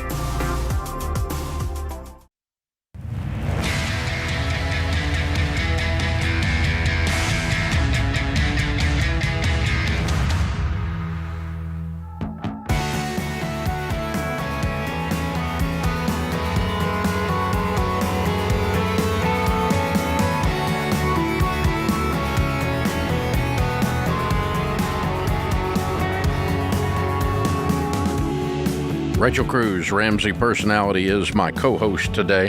Thank you for joining us, America. The best way to make the most of your money is by telling it what to do. Creating and sticking to a monthly plan known as a budget, the dreaded B word. Every dollar needs a name. Every dollar needs a mission. Every dollar needs an assignment. So we named the world's best budgeting app EveryDollar. It's the EveryDollar budgeting app. Tens of millions of people have downloaded and are using the app. You can keep a pulse on your spending, make progress on your money goals, tell your money what to do instead of wondering where it went. It's pretty amazing, guys. Download the EveryDollar app for free in the App Store or Google Play or even at everydollar.com. Free. Jarrett is in Indianapolis. Hi, Jarrett. How are you? I'm doing good. How about you, Dave? Better than I deserve. What's up? Just wanted to give a quick shout-out to Mr. Haney. He put me on the Dave Ramsey Show 7 years ago in high school, so I just wanted to give a quick shout-out to him. He's been amazing, and he's the reason I know you, man. He's awesome, and you're awesome, too. Love a good high school teacher. Good stuff, man. How can we help today? Oh, yeah. Yeah, so my question kind of comes more long-term than short-term. So me and my wife were kind of thinking about buying a house, like, whenever we kind of get settle in with the economy and everything, and we're just trying to think about it long term because she wants to be a stay-at-home mom, which obviously like would take away her income. And we've talked about it. She would be open to doing a part-time job, but probably not full-time, with the kids and everything. So we were just curious on like how do we save up for a down payment on a house whenever like that down payment, like it would be saving with two incomes, and then we'd go down to one once we move in. So I'm just trying to avoid being house poor, honestly. Yeah, I mean, I would just do the math I would do the math on one income versus two. You could save up the down payment pretty fast with two incomes, but once you guys move in and you want to go down to one, I would make sure the formula worked with that one income. Do you guys have kids now? No. It's like very long term. We're just trying to plan ahead as much as we can so that when that moment comes, we're like, we're ready for it. Yeah. So Rachel's right. Run your house payment on the remaining income after she comes home being no more than a fourth of your take-home pay on a 15-year fixed. But I wouldn't do that now. I mean, you guys don't do that today, but when you're doing the purchase. But you don't even have kids right now. Yeah. And so, we don't know what you're going to be making Yeah, then. that's what I was going to say, too. So it's much not can what change. you make now. So right now, your job is stack cash. Because here's the other thing. The more down payment you put down, the bigger a house you can buy with that exact mortgage. Let's say that at a fourth of your take-home pay, you can afford $250,000 on a 15-year at your then income, whatever you're making at that time, and she comes home and stays home. Okay, then obviously $250,000 is the loan amount, but if you had $100,000 saved, that means you're at $350. If you got $200,000 saved, you're at $450. And so the bigger the down payment, the bigger the house. Or the bigger, that you put down on the house, so the less the payment a month. Or you take, or you take out less of a payment than the formula allows. Yeah, but Rachel's right. You just need to be doing, for today, your job stack cash, and then just be cognizant when the purchase time comes to run the formula based on the remaining income. Because if you run the formula based on a fourth of your take-home pay with her income, and then she comes home, you are going to be house poor. That's going to strap you. And that's not going to work for you. Travis is in Buffalo. Hey, Travis, what's up? How you doing? Better than I deserve, sir. Yeah. How can I help? Well, I was calling basically because, I've heard it said, a lot of times basically in summation that your number one wealth building tool is your income. I say it all the time. Right. Now, for the person like myself, I'm on the lower end of the income ladder. I'm bringing about $40,000 a year or so, and I've been paying attention to what you've been saying. And excuse me. And I was thinking, like you talk about mutual funds and investing, and I have limited to no knowledge. So I was wondering how somebody maybe in my position could start to build towards retirement. Okay. Yeah. Well, I can say this first and foremost. I think the phrase, and you correct me because you say it, but the idea that your income is your largest wealth building tool, because your income, Travis, the reason we say that is because if you use your money for you, meaning for your investments, you're going to be earning interest for you, versus if you have 2 car payments and a student loan payment and all these payments, debt, and your income is going to those things, and then interest on top of that paying for the bank, you're making the bank wealthy versus making you wealthy, if that makes sense. So I think it's less about the exact number of your income, and it's more that philosophy of, hey, I'm going to use my money regardless of income for me and making myself wealthy and not the bank. A Toyota Motor Credit being wealthy is not my concern. My concern is my family building wealth. And so I'm not going to give Toyota Motor Credit a car payment or whatever bank you want to name or car company you want to name. So how old are you, Travis? I am 41. Good for you. What do you do?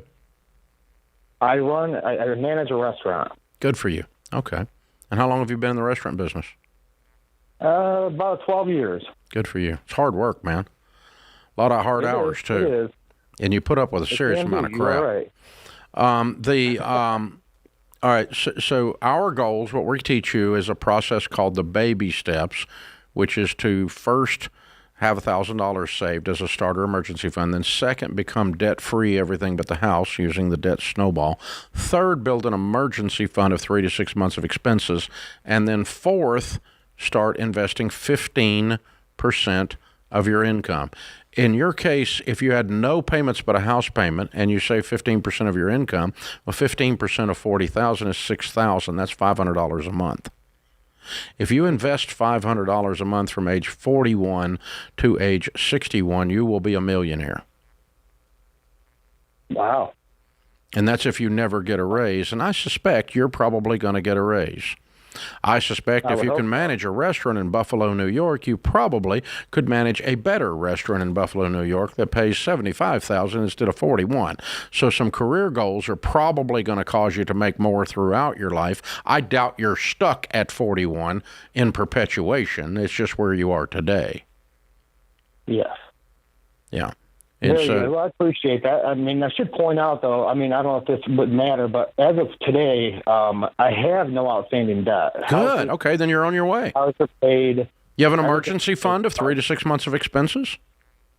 Oh, yeah. Yes. Good. How much do you have saved? In the savings account, I got about 45,000, a little bit more. Excellent. In there, and then excellent. You are on your way, man. Way to go. Way to go. Do you have a 401k at the restaurant? Well, I didn't. See, when COVID came, I was with a financial advisor, and the restaurant doesn't offer a direct, unfortunately. But when the market collapsed, she advised that we should postpone maybe looking into investing. The beginning phases of that. Yeah. Okay. So let's get you somebody set up to do a Roth IRA for you and your wife, and let's get going. And let's get $500 a month going in. Minimum, it's 15% of your household income. So if you're married and she makes money, that's part of the formula too, by the way, and that accelerates things even more. But if you want to know who we tell people to go to in your area, just go to RamseySolutions.com and click on SmartVestor, and you'll find a SmartVestor Pro there that has the heart of a teacher, and they'll sit down and show you the numbers I was just talking about. You already know how to live on less than you make. You don't have any debt. You already know how to save money. You have $45,000. You're already a champion. We've just now got to convert some of those habits into making you into an investor, not just a saver. And when you do that with your Roth IRA, if you'll do that every stinking month for the next 20 years, you'll be a millionaire. Promise you.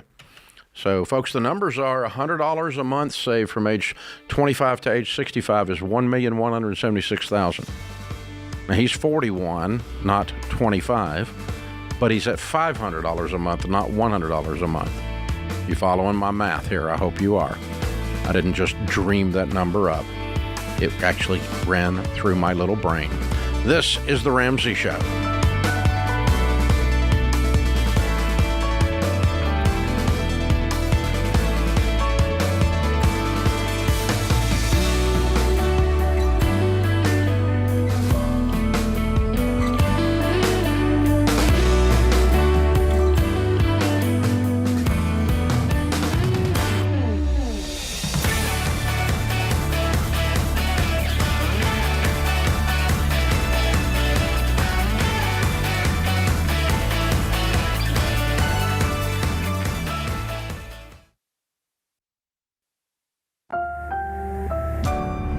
Brought to you by the EveryDollar app. Start budgeting for free today.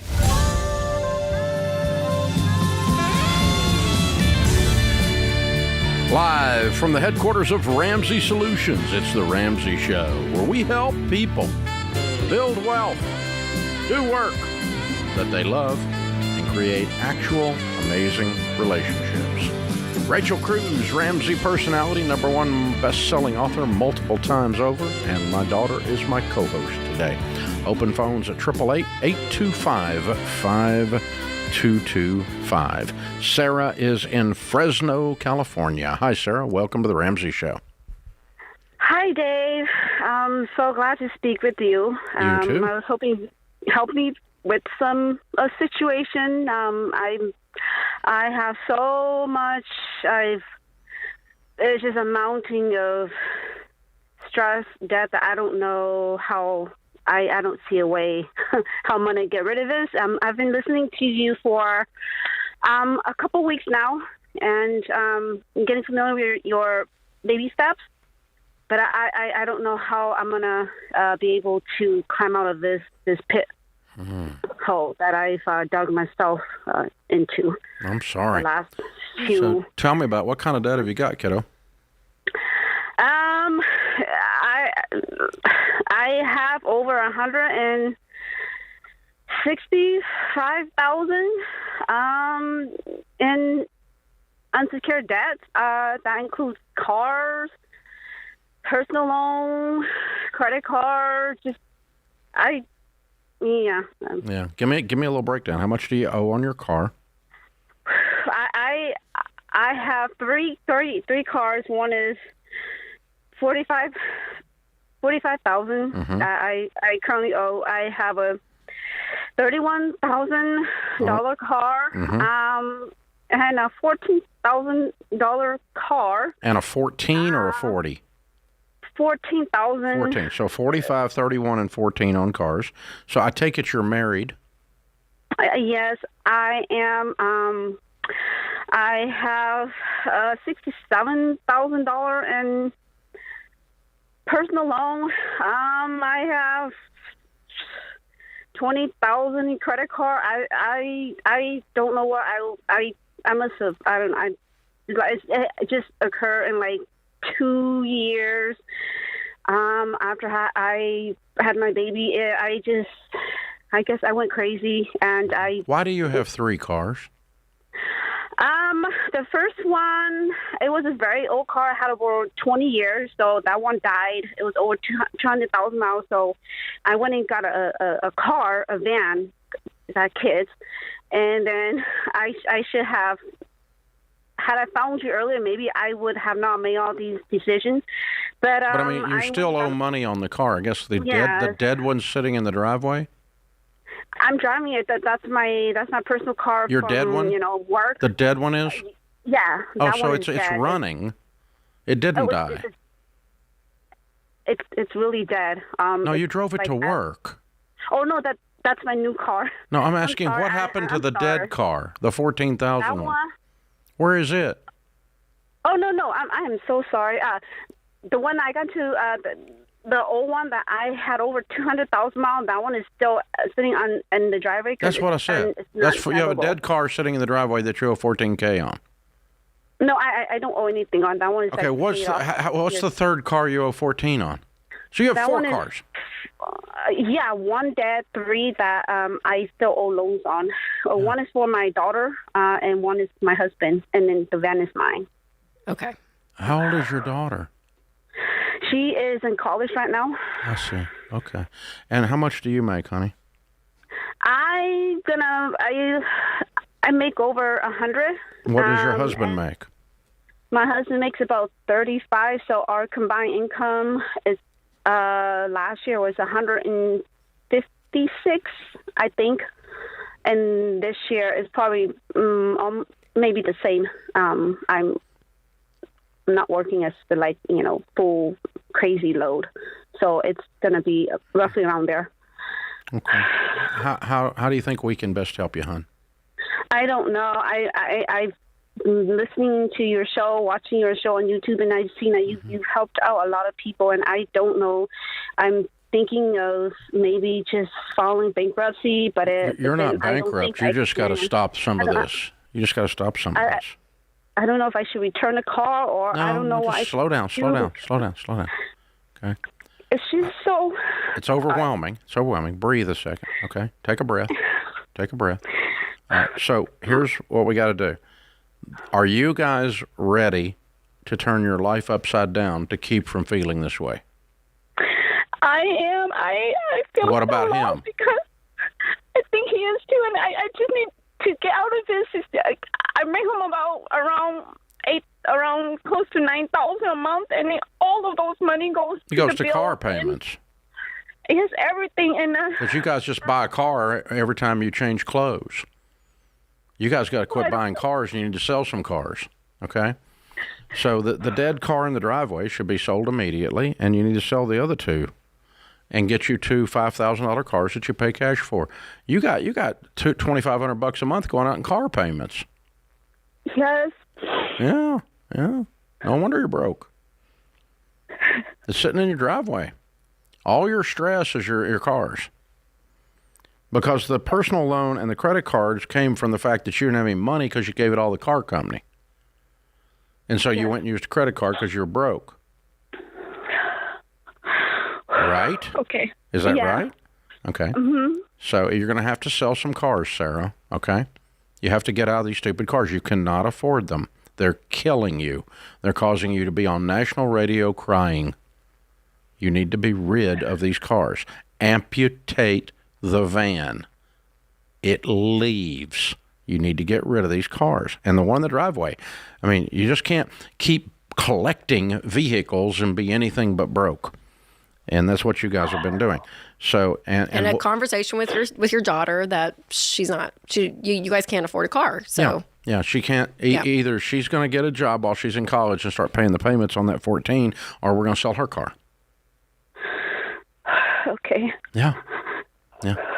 Rich people give their kids cars, not broke people. Okay.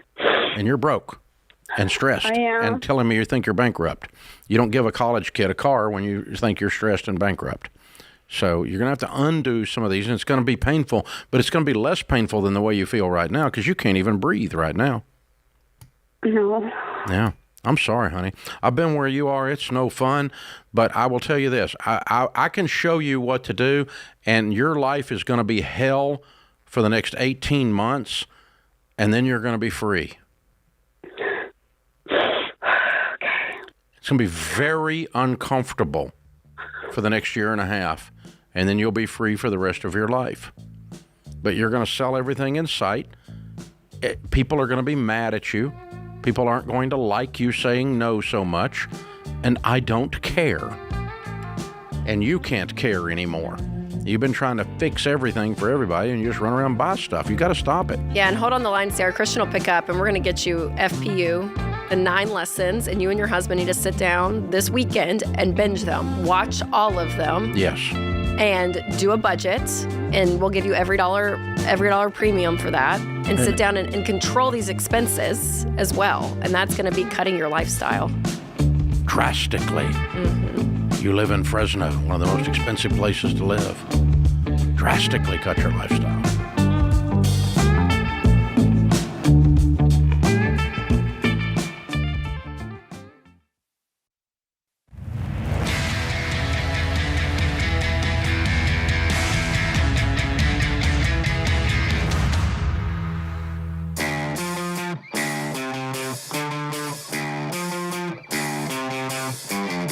Rachel Cruze, Ramsey Personality, is my co-host today. Open phones at 888-825-5225. So, apparently when I am out on vacation, you guys take calls, and the people commenting and on YouTube don't think I would have given the same advice you give.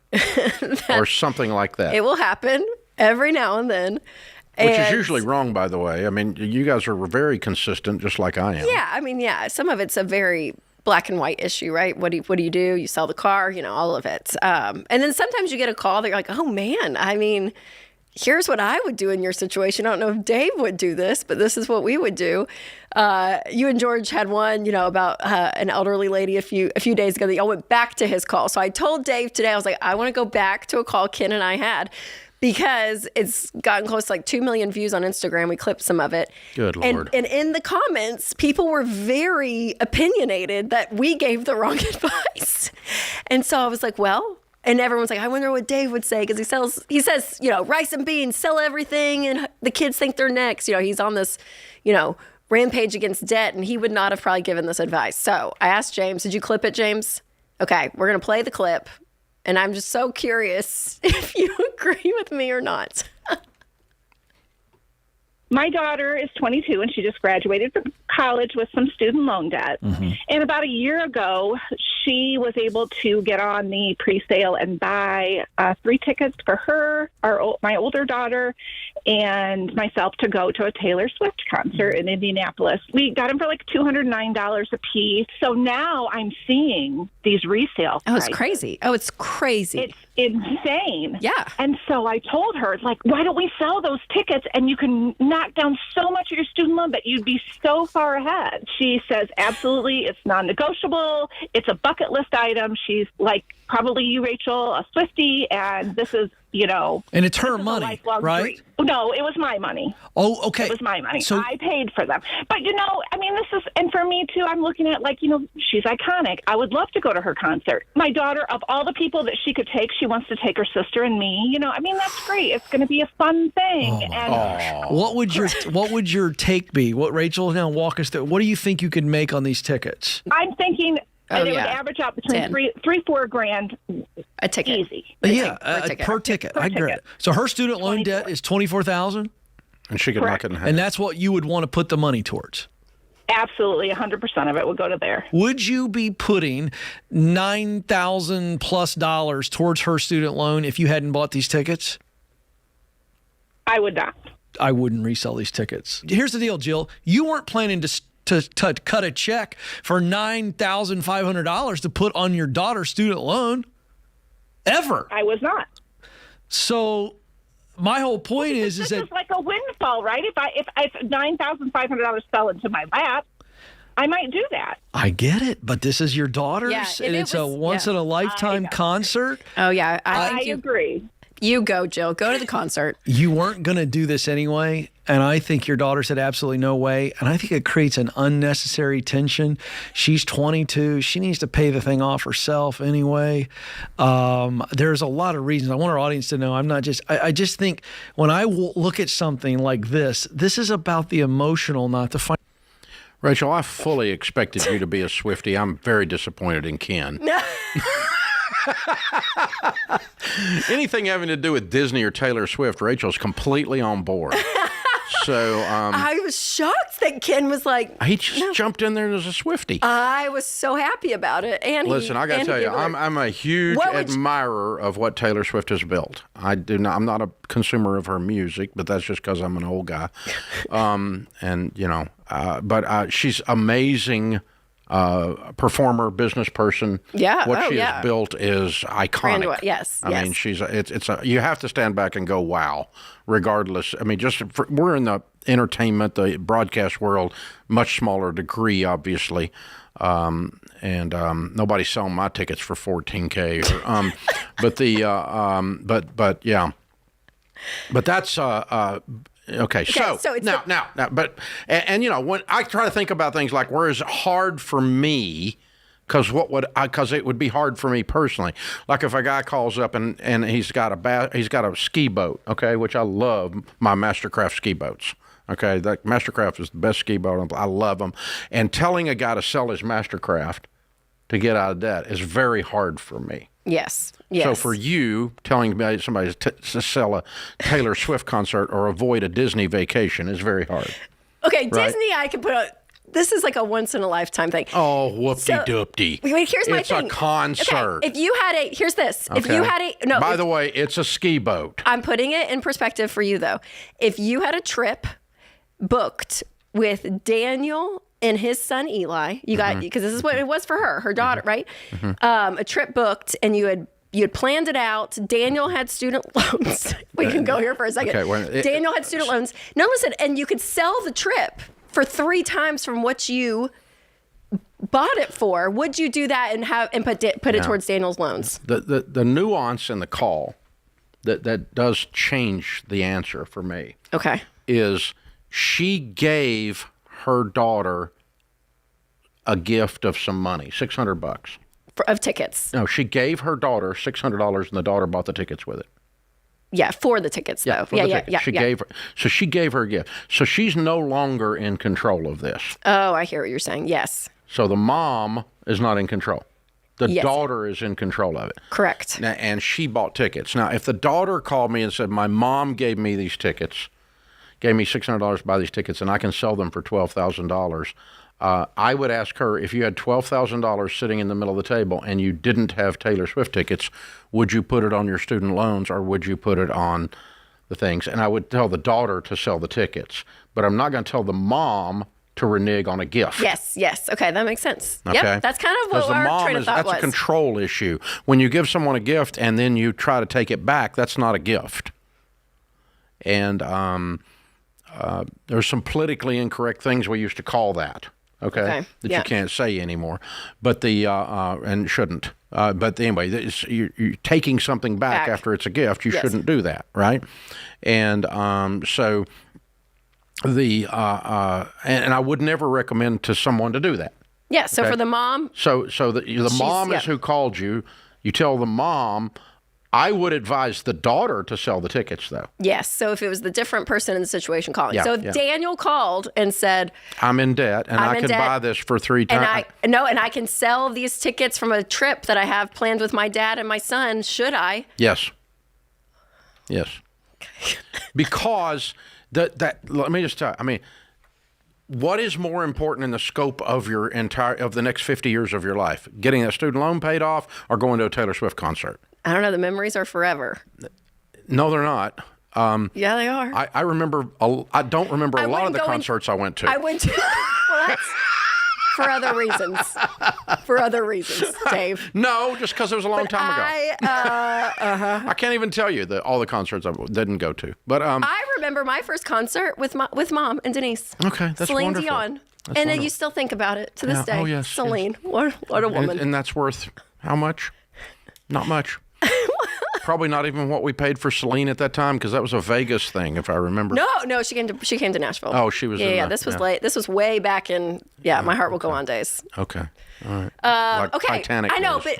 but that's what's hard about life. That's what's hard about life. There's a trade-off. There's always a trade-off, yes. and you just have to make a sometimes it's value decision. And one way you make decisions is if I had that amount of money in the middle of the table, if I have $24,000 in student loan debt, and I wake up and there's $12,000 laying in the middle of my kitchen table, do I go buy Taylor Swift concerts or put it on my student loan? You put it on your student loan. It's a no-brainer for me. Now, that's talking to the daughter, but I'm never going to tell the mom to go back, so I'm not really going to say your all's advice was wrong. Yep. But it's a great discussion, particularly because we get to discover that, to my great disappointment, Ken Coleman is a Swiftie. This is the full letdown of the call right here. I'm just saying. So good. I mean, he just jumped right on it. He didn't even let you do it. He's like, you should go. Just go. I couldn't believe it. It's Taylor freaking Swift. You should go. It was so great. I love it. It was so great. And by the way, we all are fans of Taylor in one way or another. Rachel is a worshiper of Taylor. No, this I do love her. Is the Ramsey Show.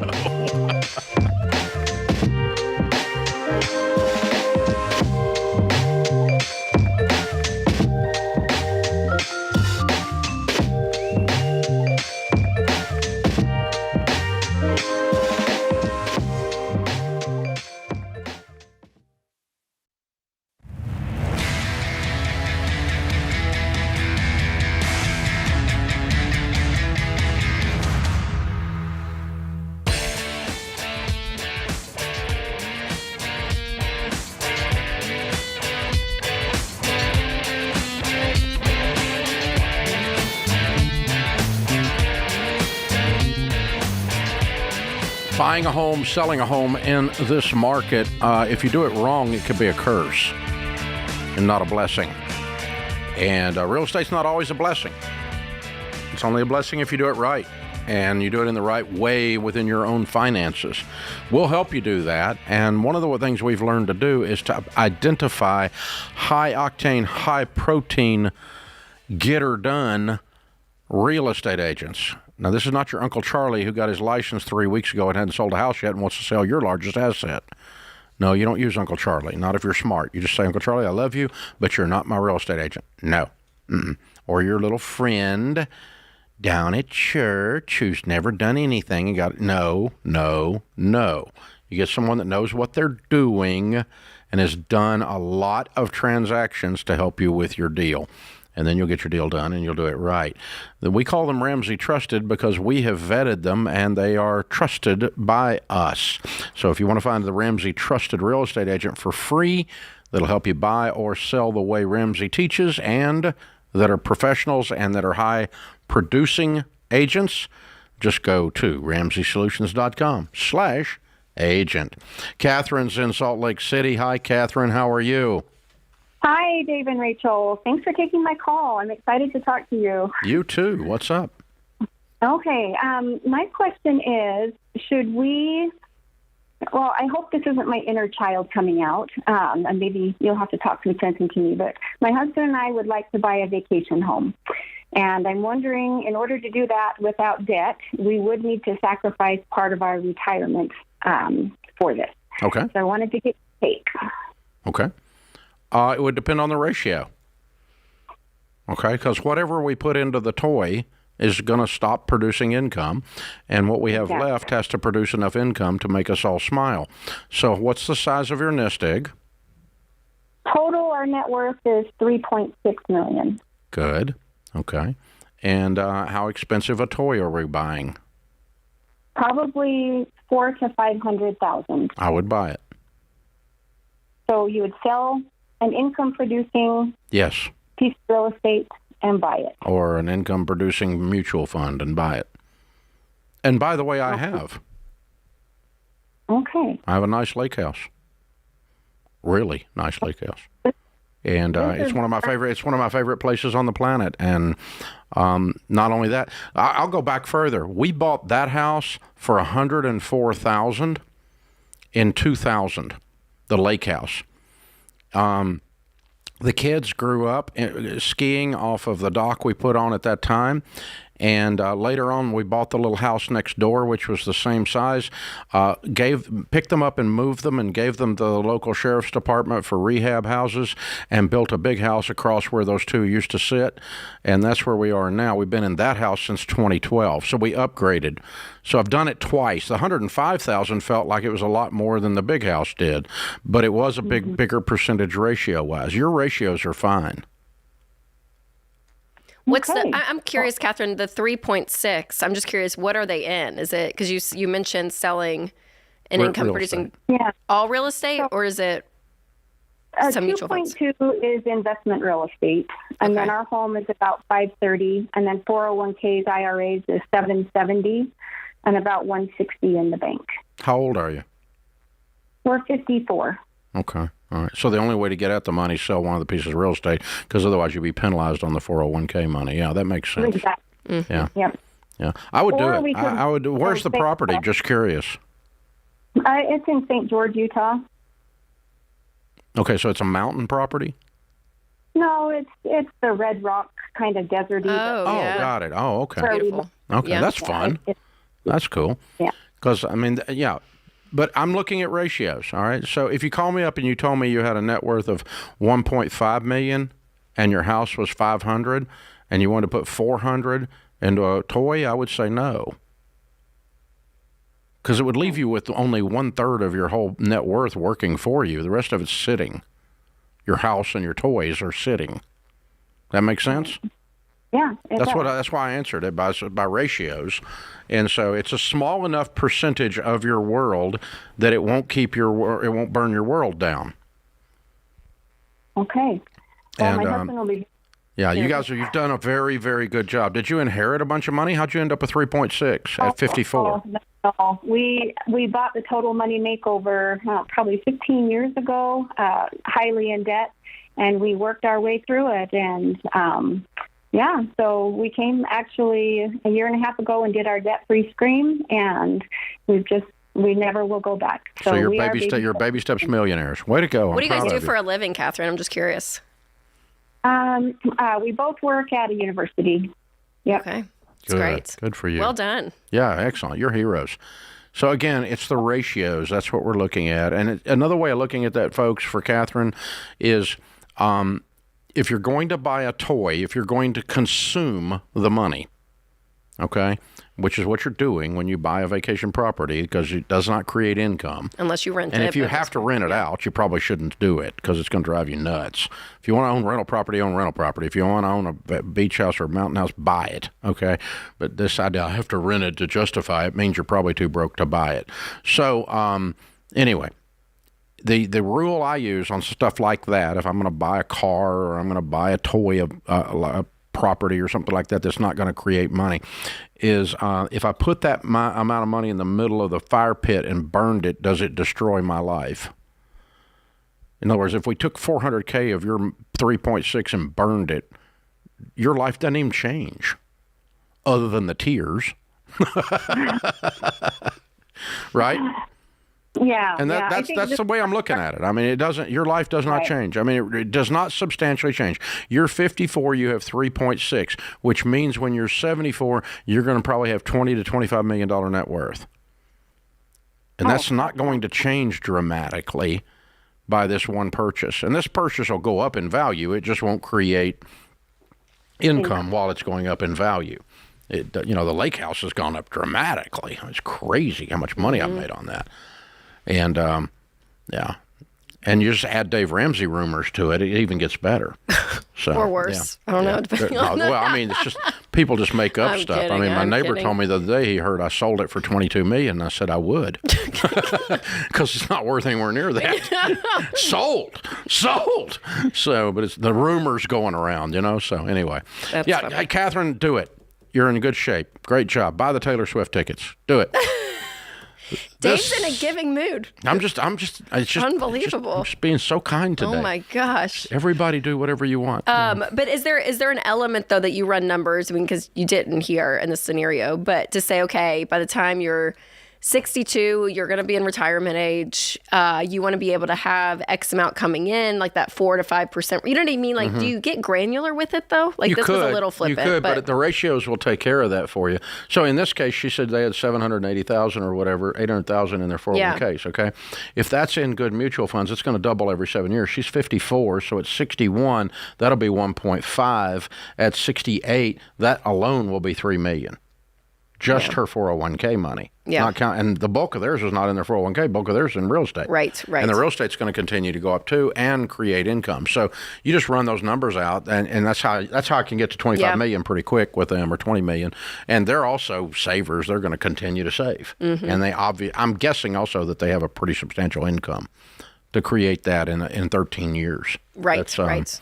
Yeah. They turned that around very quickly, pretty dramatically. So they're rock stars, man. They touchdown. You win the Super Bowl. That's what it's for. And so you live like no one else so that later you can live and give like no one else. You don't drive a hoopty because it's fun. You drive a hoopty so you never have to drive one again. It's not a badge of honor. You drive a hoopty so you get a good car later. This is The Ramsey Show.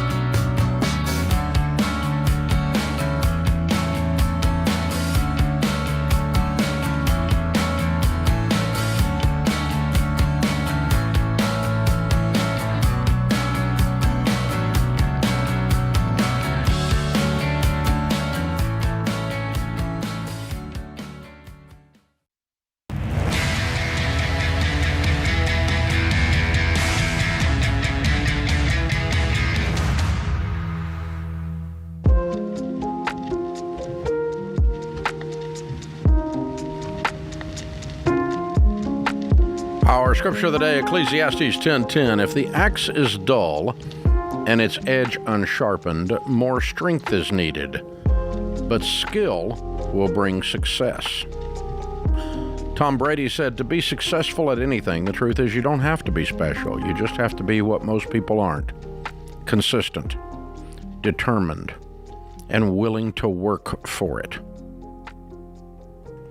I would say that I'm probably 80 to 90% in agreement with that, but it's hard for me to say out loud that Tom Brady wasn't special. One of the best quarterbacks to ever live in the NFL. I mean, there's no question he was special. So, but his work ethic, and, you know, I don't know Tom personally. I know Peyton, and I've spent time with him, and what was special about Peyton, not only is he a physical specimen, but, I mean, he's huge, but he's got hands like a ham. And so he has a different grip on a football than I do. I can just tell you that, okay? But he also had one of the he and Tom are both renowned for their film work, their commitment to proper exercise and proper care of their bodies, their commitment to the mental aspects of the game. They both had a work ethic that shamed everyone else on the team in both cases, and they were both iconic, some of the best quarterbacks to ever live. And again, I don't know that as much about Tom as I do about Peyton, but just looking in from the outside, I suspect that's true.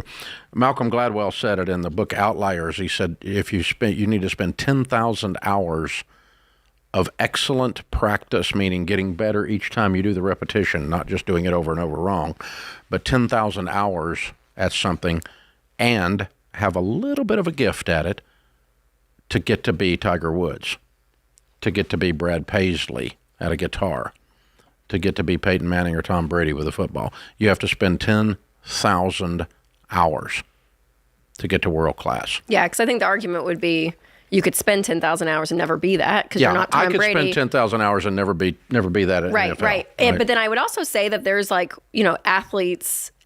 people in the world, in the history, But because of the work ethic and mental game, they never got there, right? That they had the because they didn't have the work. Exactly, ethic. exactly. Yeah. Oh, I mean, definitely. like, so it's a both and for it's sure. aggravating as crud for coaches.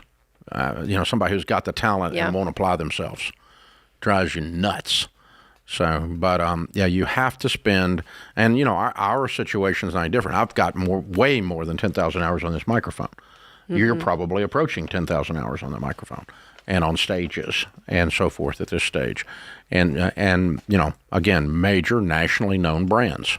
You look at our social footprint, the number of people that brand recognize one of us.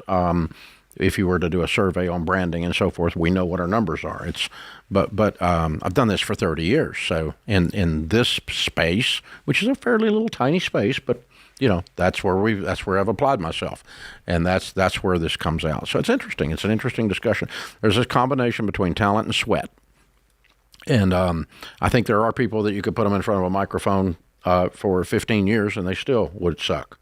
I mean, I think that's true. I think that's true about me in football, right? I'd still suck, and I don't have that natural physical ability. Never did. Had a little bit, but nowhere near that stuff. Paul is in California. Hey, Paul, what's up? Hey, Dave, it's a pleasure talking to you. How are you guys doing today? Better than we deserve. How can we help?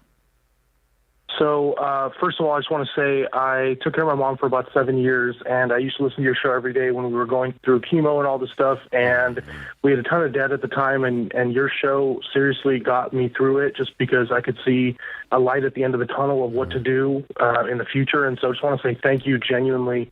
Where I stand today, and I want to hear your thoughts, so I'll keep it brief, is I'm 30 years old. I'm getting married in August. I currently live with family, so not paying any rent. I'm purchasing a home in August and putting $150,000 down. My gross income is $180,000 a year. I have a $45,000 emergency fund fully funded for 6 months or even longer. I have, in terms of investments, I have only one real investment, which is Apple stock. I have about $50,000 that I just never touch. It was something that I just wanted to purchase and I keep. So my question is, now that I'm buying a home and putting a significant down payment and I followed all the rules, I don't know where to start with investing and doing it with mental peace, because a few years ago I made some money on Tesla, and that was, although it worked out great, I look at it now and it was just a super stressful, time, and it almost kind of affected my own relationship, which is, she's amazing. Now we're getting married. But my question is, where do I start with investing, and how do I know how much to put towards paying down my mortgage versus investing versus retirement? Yeah, I mean, it's a great question. And I think the bulk of the stress came, Paul, because all your eggs were in one basket. I'm like, you're not diversified when you were investing, and still aren't with the Apple stock, right? The single stock way, it is going to be more volatile and it will be more stressful. And so when we look at investing in general, but specifically with retirement, it will be in more of a mutual fund aspect, which is 90 to 200 of those stock. So your diversification through it is going to give you more peace, and your outlook on it has to be different. You're not worried about what it's doing today or next year or in 10 years. You're really saying, hey, I'm putting this money in and I'm not going to see it until I'm 59 and a half, when I can take it out without penalty. And so it's a long game you're playing when it comes to investing, where it kind of just sounds a little bit like you've played the short game. And so that mentality, I think, would shift, and I think would lower your stress too. So Paul, you're getting married in August. Yeah. Right? Congratulations. And you're closing on a house in August. Yeah, 10 days before the wedding. Did she pick out the house? It was a mutual decision. We both wanted the house. Okay. All right. So you didn't buy a house and then tell your new bride, ta-da. No. Good. It's been a journey we've been on to find the right home. It's a new construction, so it just ends up closing 10 days before the wedding. Gotcha. Okay, good. That solves number one problem. Dave thought Paul was just taking over. Well, he's a man on a mission. I can tell that. So now you've been listening to us for years. Yeah. So you know the baby steps, right? Yes, I do. Okay, Yes, I do. so you know that you don't have any debt, and you have your emergency fund in place. And so that at baby step 4, we would tell you to do what? 15% for retirement. Ta-da. There you go. Okay. That's your answer. You and your spouse are going to sit down and start putting 15% of your new combined household income. Yeah, how much will she make, or is she making? She's a florist, and she's starting her business, so it's going to be about $25,000 initially. Okay. Okay. So whatever your household income is, 15% of that at baby step 4 goes into retirement. You don't have children yet, I assume.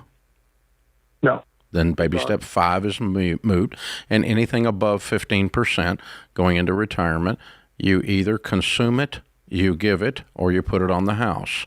And you probably ought to do some of all 3 with the money above 15% of your income. You should not put 20% in, and you should not be doing any investing other than retirement until your house is paid off. Okay. So I appreciate that. I know you talk about Smart Investor Pros. Is there a specific book? Because I follow all you guys and I watch, there's just a lot of content to consume, just busy with life. But is there a place to go to understand what to invest in and kind of where to start doing it the right way, I guess?